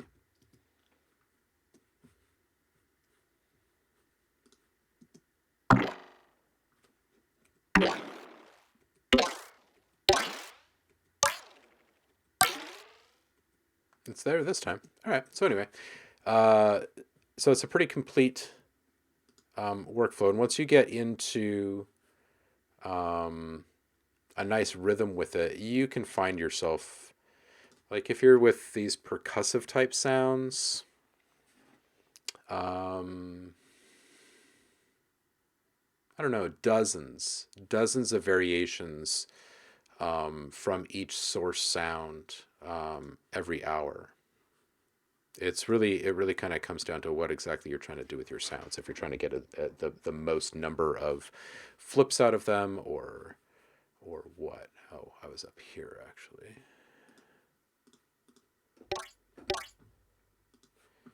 Which is this synth.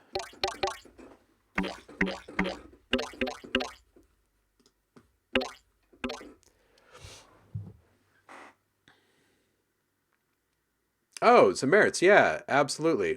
Yeah, Travis Ferentz did an interview with Gabe Cowan, CEO of Audio Design Desk.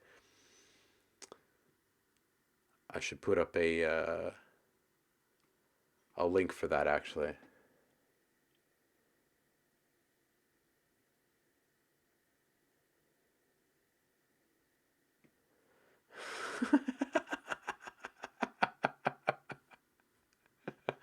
Oh, Paul, chains like mermaids to me, the lure their sweet song hides the rocks just below the surface.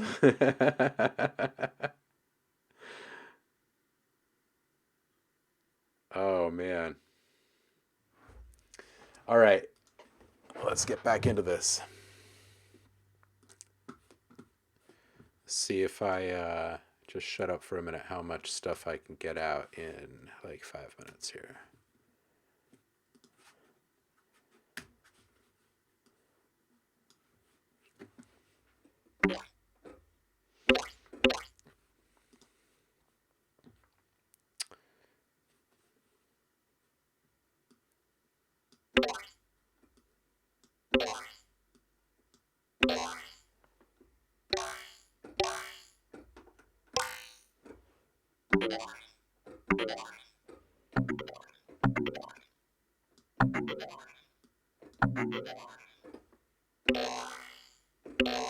Ooh, we're going to bounce some spells.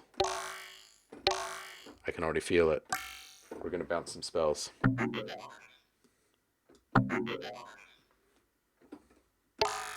Let's get some randomization on the pan. There we go. Maybe a little on the timing. Yeah. Ooh. There we go.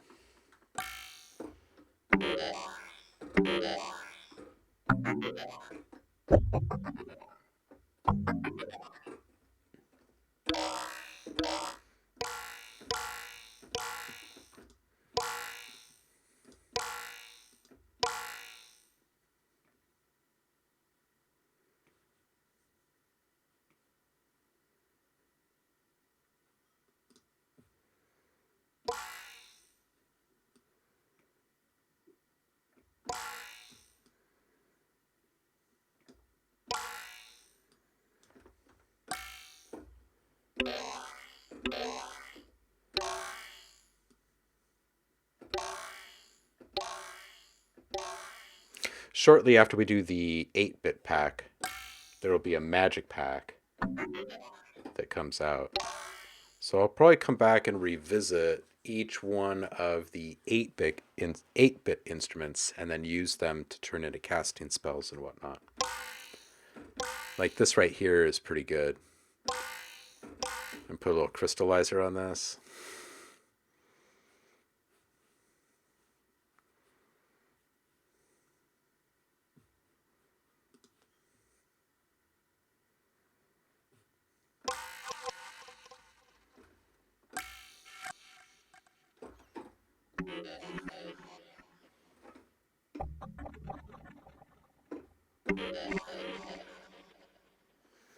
Yeah, we'll put a pin in that right there.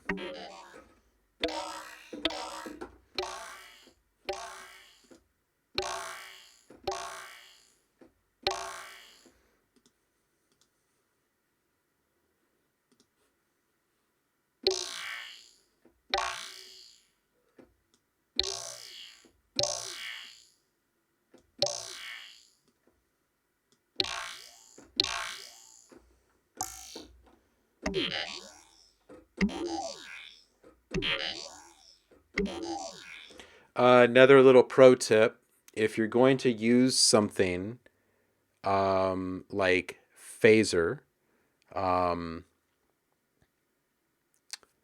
on a short form sound effect like this, don't worry about syncing it up exactly, the modulation with the delivery of the sound. Instead, worry more about capturing 2 to 4 recordings of that same sound bounced, because it's going to give you a slight variation each time. And those are the types of things that make for really, really good round robin action, right? So, like if you're going to cast a magic spell, or a character is going to jump or something like that, it's going to be much more satisfying and organic and believable. Like the buy-in factor will be there if there's variation each time, even if it's only like 3 or 4 variations total. It's going to be better than playing the same thing over and over again.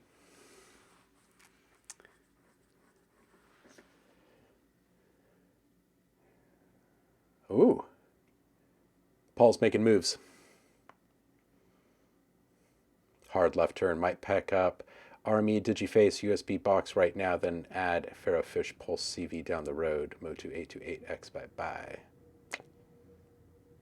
Making changes. Command decisions.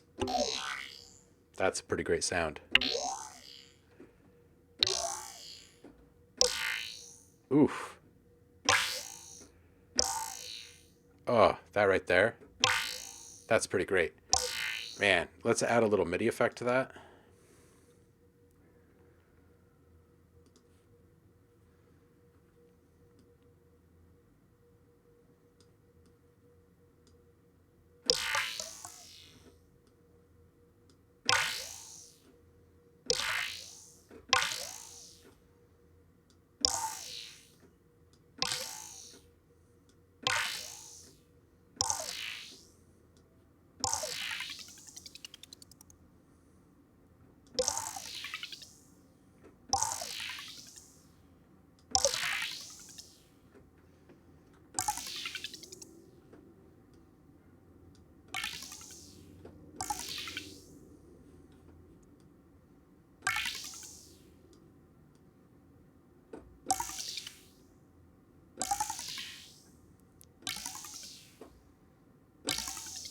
You hear the effect of the pitch transposition going up, while the phaser is pulling the pitch down. That's a great effect.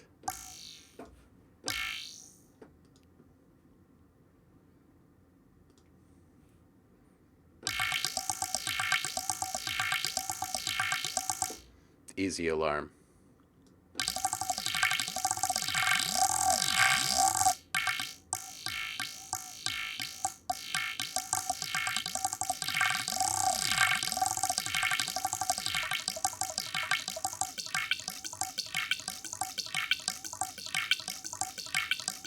Ooh, now this is some movement music, or like some background.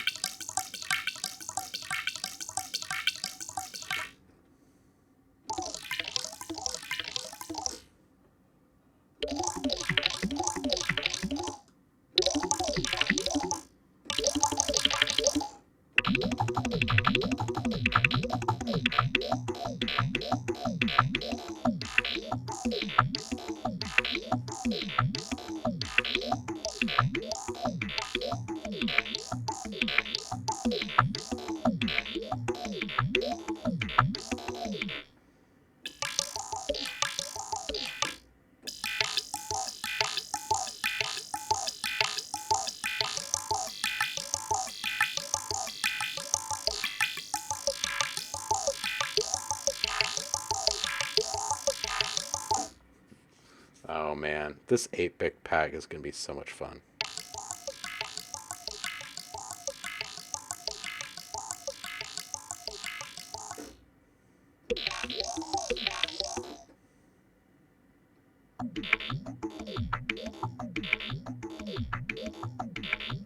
Oh yeah.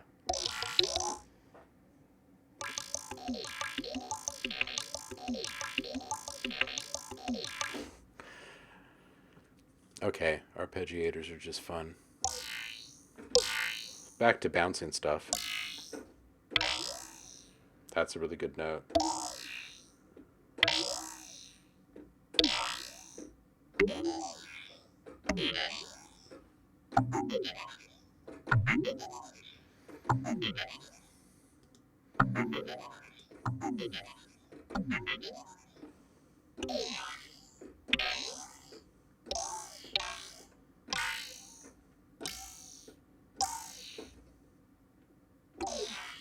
Hmm.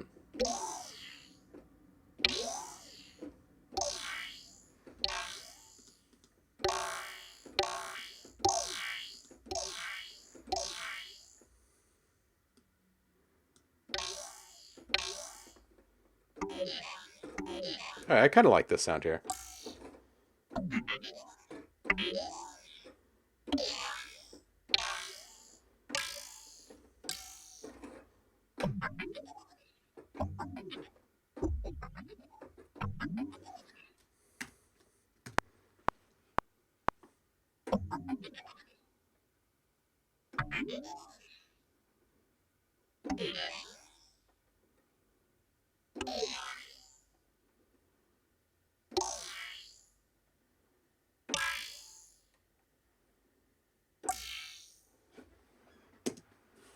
All right, we will go ahead and we'll bounce those, or print those, rather.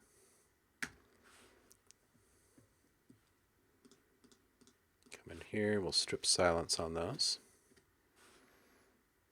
Oh, hold on a second. Do that again. Oh yeah, look at this first one here. Let's just up the minimum amount of time that we accept as silence, so we can get these all as one sound.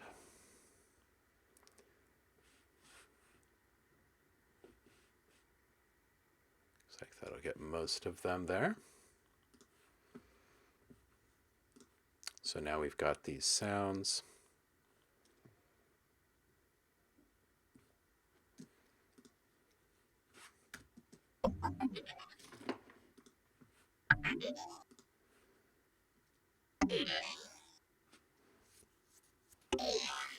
I cut a little short.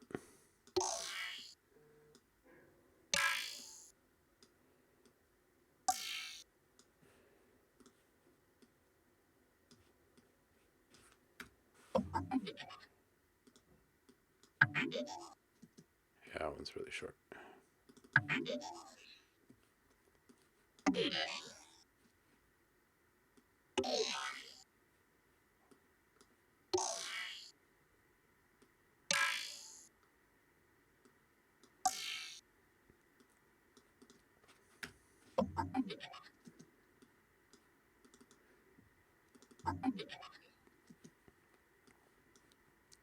All right, let's beef these guys up a bit.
Just going to thicken this up with a really short delay here.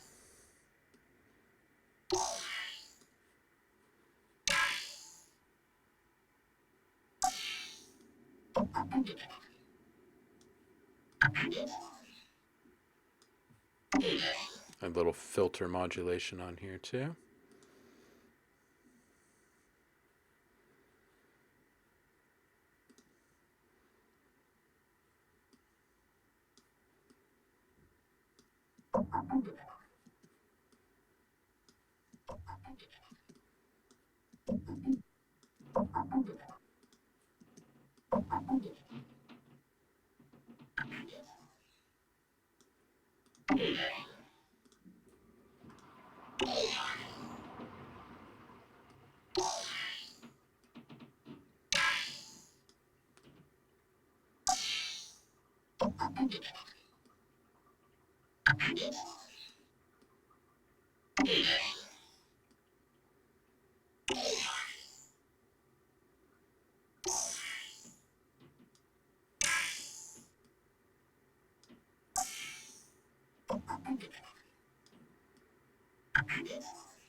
That's all sound pretty decent.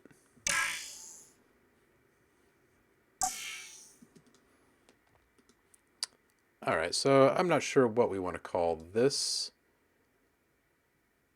batch. Let's make sure they're all in there. Let's make sure that we get them all with a tiny little curve in and out. Export these.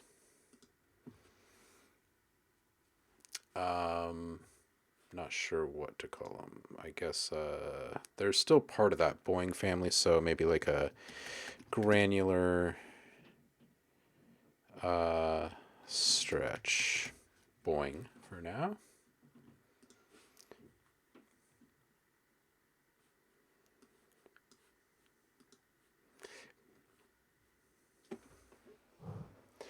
Man, talk about hard left turns. I need to go and mix down a whole bunch of tight, tense music cues right after this.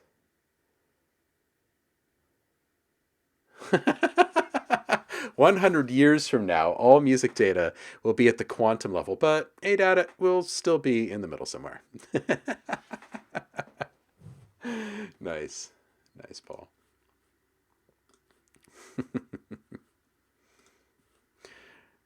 Let's see what those ended up sounded like over here. If they're processing exported.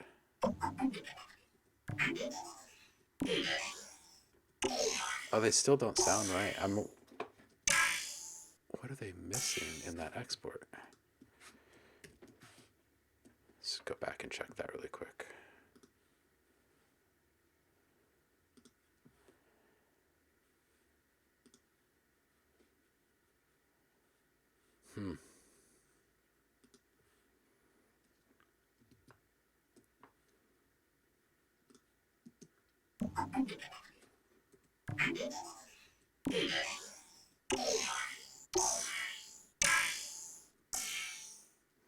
Interesting. There's like a little audio, or there's like a little export bug currently in Logic if you're exporting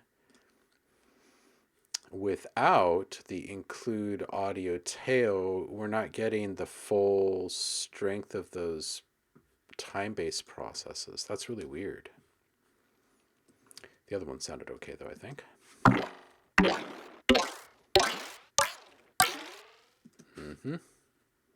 All right, let's go find a completely different sound to go play with.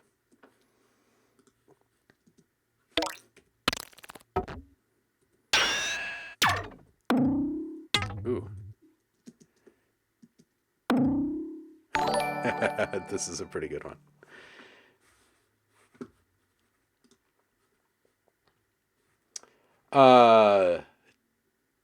Doctor, welcome in.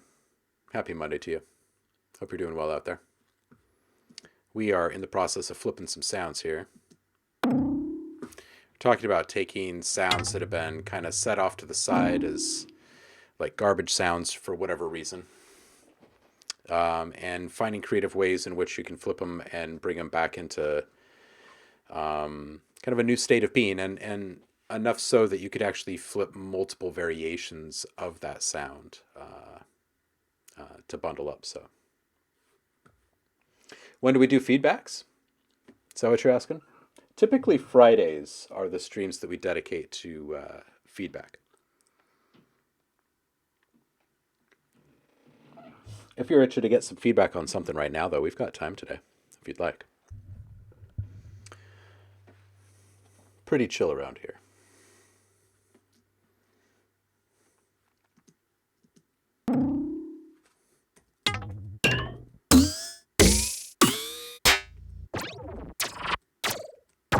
Oh, man. It's like a little bit of Furby or something in here.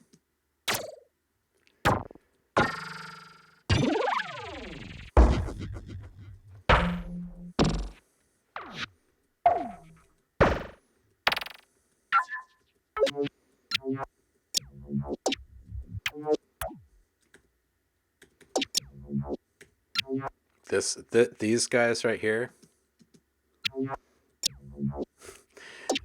Flip those into some D&B instruments. Ooh, this one? This like vocally one? Oof. Oof. What does that sound like all brought down? Let's see. Let's bring that in granular.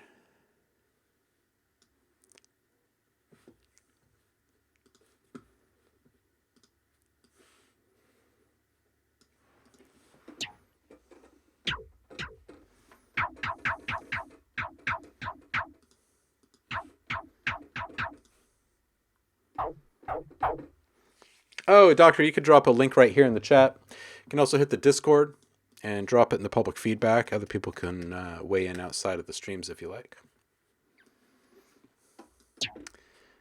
Good time to remind you.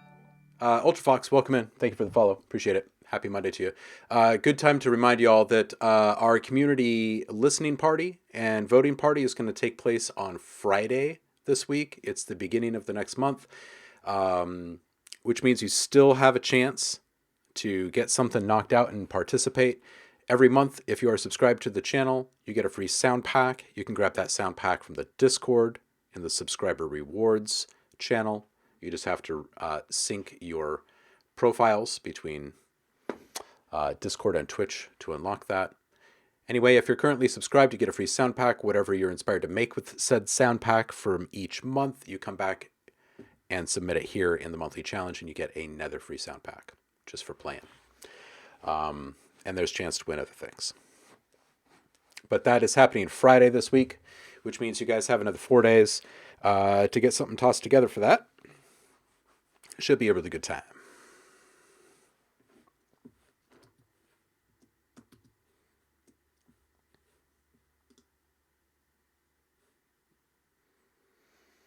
What do we have here? Oh, we've got something new from Michael in here too.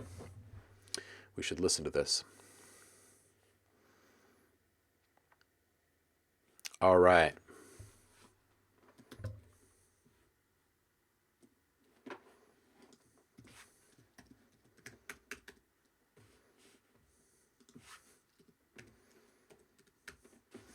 All right, let's see what this is all about. This is County Xavi from Gabe, maybe? Zay. I didn't set boundaries. I'm about to put a limit on who can rap from this county. Asking for my name is drunk as fuck, howdy. If I fuck without a rubber, then I do it proudly. Keep that hating to yourself, got all the love around me. Maybe not yet, but I'll have it once they found me. I'll make them come and find me like somebody set a bounty. This is what I get for showing up to court drowsy. You know the game, but you don't know too much about me. You can leave now with the bottle or without me. Disrespect to me is betrayal, and I hold it down. But you don't know what drug to blame for making my vision cloudy. Bitch, I'm broke as fuck, ain't got nothing for you to house. Keep she talking shit and sucking dick, I had to name her Mouthy. They wanted me to sign a deal, but I don't sign no policies. That's my apology for these codependent bitches that gossip. Ain't no call me when I'm rich, cause I'm still turning down the shopping sprees. I'ma use this money to shatter the line of poverty. You just want 20 cars and I don't fuck with that kind of greed. Listen, my little baby need a business, my grandma needed some teeth. I still owe some people money back from 2017. I know people from all over, but they don't be knowing me. I know I got some issues, but leave them issues to me. Yeah, I used to love them hoes, I would let them use me and leave. But fuck a misunderstanding, what you usually drink. I brought the pain on myself, what you think you're doing to me? I'm really special indeed, I go retarded on the beat. I'm only about my chicken now, can't get me started on no beef. Now I'm standing on my own, ain't no middleman to G's. And I just got the look to pit my collar from OG. What's that mean? I'm about to fuck 'em, bring 'em up to speed. Always tag teaming till the bitch beneficial to me.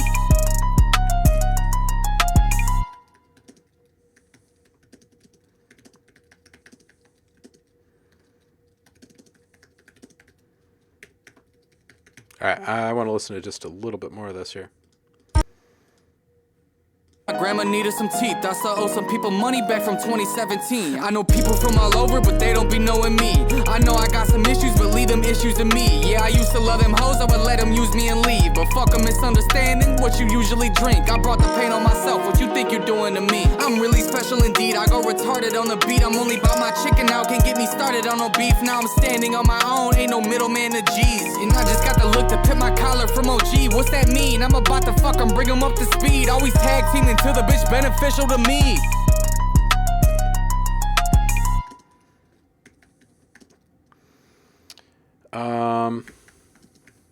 All right, cool. So here's a couple things for you. One, tight vocals, really good.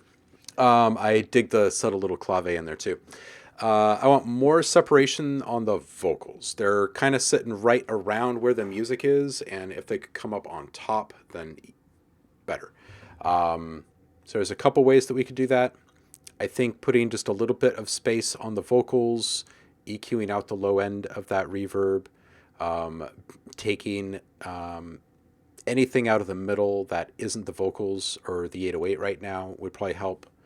A little bit of saturation on the on the 808 would be good, just to help kind of beef it up just a little bit. And honestly, it doesn't have to be anything grumbly or distorted per se. It really just needs to be something that'll conjure up some harmonics. So even an overdrive is fine. I definitely would advise an overdrive for the horns, and they can be pit opposite the keys. So your piano could be popping off over here and your horn over here, and your middle lane is held just for your vocals. I think small transition effects, both at the points of change up, at the points of transition, and then just because in a few different spots. I think it could help flow. And I mean small transition effects, no big risers or impacts or anything, just like tiny little reversals. Like take a clap or a snare or a cymbal and reverse it and align it right when another hit's about to pop in the arrangement, and it should sound pretty good.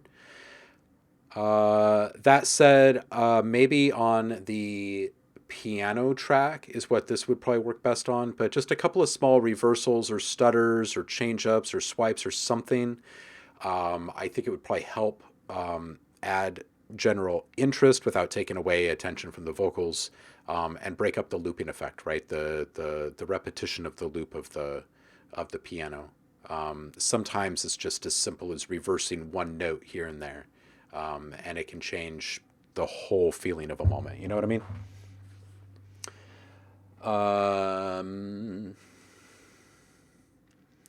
Didn't master it yet. Cool. Ozone 9. Nice.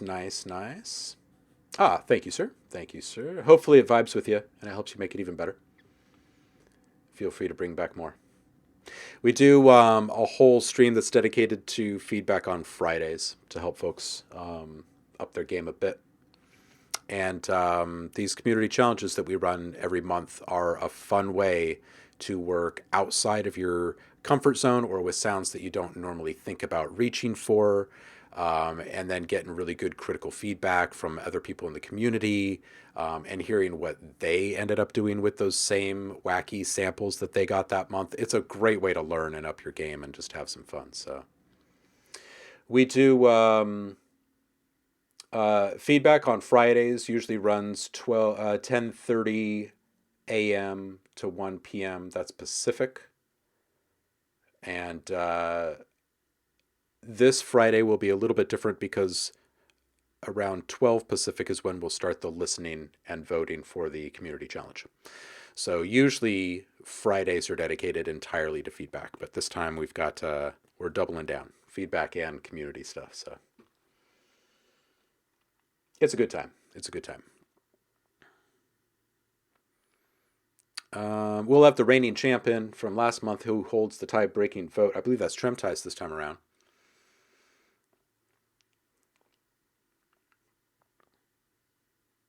But yeah, people usually bring some fire in on Fridays, so it's fun. All right, man. Hopefully this helps. I've also got one here in the queue from yesterday from Michael. So he was feeling inspired over the weekend. Paul has already posted his monthly entry. Very nice. I'm going to assume that Liquid Phase is either lurking right now or going to be watching the VOD. So let's listen to this really quick and just give him some general feedback. See what he's working on. This one is called SciTech 135, work in progress.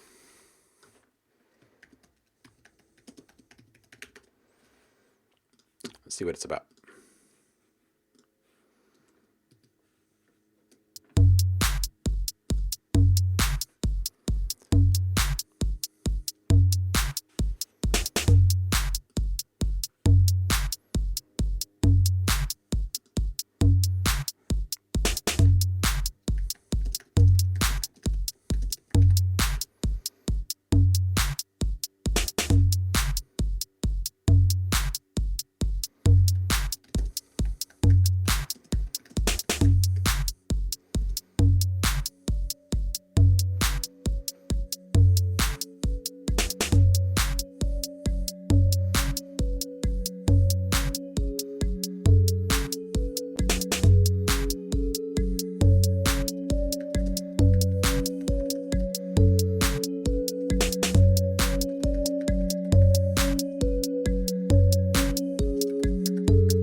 All right, Michael, for you, there's also this ghostly synth that's running through there that I didn't even comment on that I really like. I like the palette that you're working with. I like the gate on the clap. Maybe like every third clap could be layered or something, just to kind of add this really super subtle interest or like kind of intricate detail work. A little oomph on that kick. I sat here and I listened to it for a while. And if it was like a warm resonant saturation, if you had like some subtle swells running on this thing, so it's not this ever present static amount. So like every 4 bars or something, you might have a kick that kind of stands out from the rest a little bit. Anyway, trying to think of a couple of really simple things that you could add to this because I feel like this whole thing would really feel alive and evolving if there were some swells running through it, like saturation and filter swells or something. Maybe vary the hats with a little bit of velocity to get a little bit more interest in there. And then maybe just some really subtle delay of some kind that gets introduced here and there on those hats. Maybe working on like a dotted eighth note delay or something like that. So it's got a little bit of a groove already, and then you just kind of offset that slightly. 139, I like those offset notes. Maybe some randomized modulation here would be really cool. By randomized, I mean kind of similar to what we were talking about in Massive at the very top of the stream, where you've got a certain range of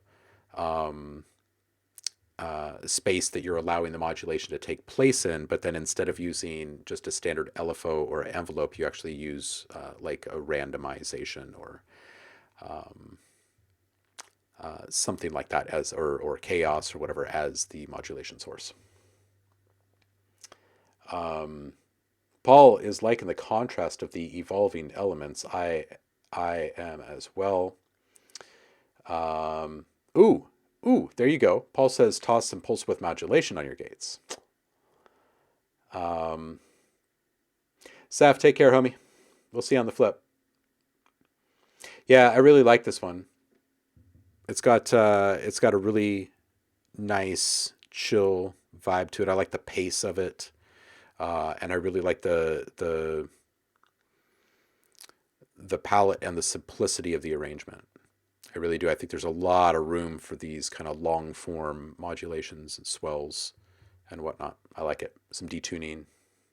It's good stuff. Good stuff. Let's see here. How much time do we have? Oh, we only have a little bit of time. Who's up and streaming today? Let's check that really quick. Check the state of Twitch. See who's doing what.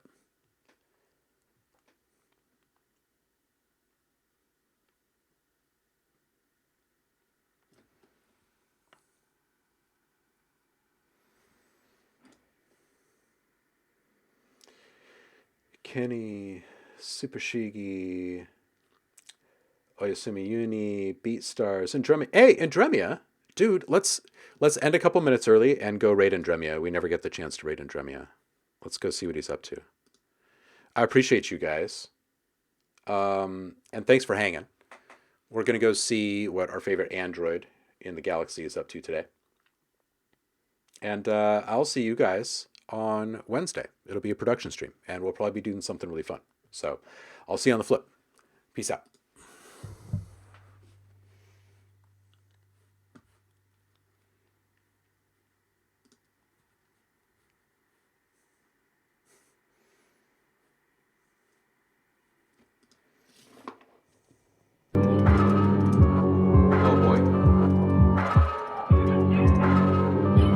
What is happening today?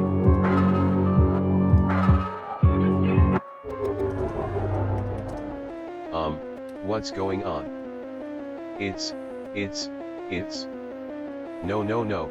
If it was a raid, the raid alarm would go off. I don't hear it.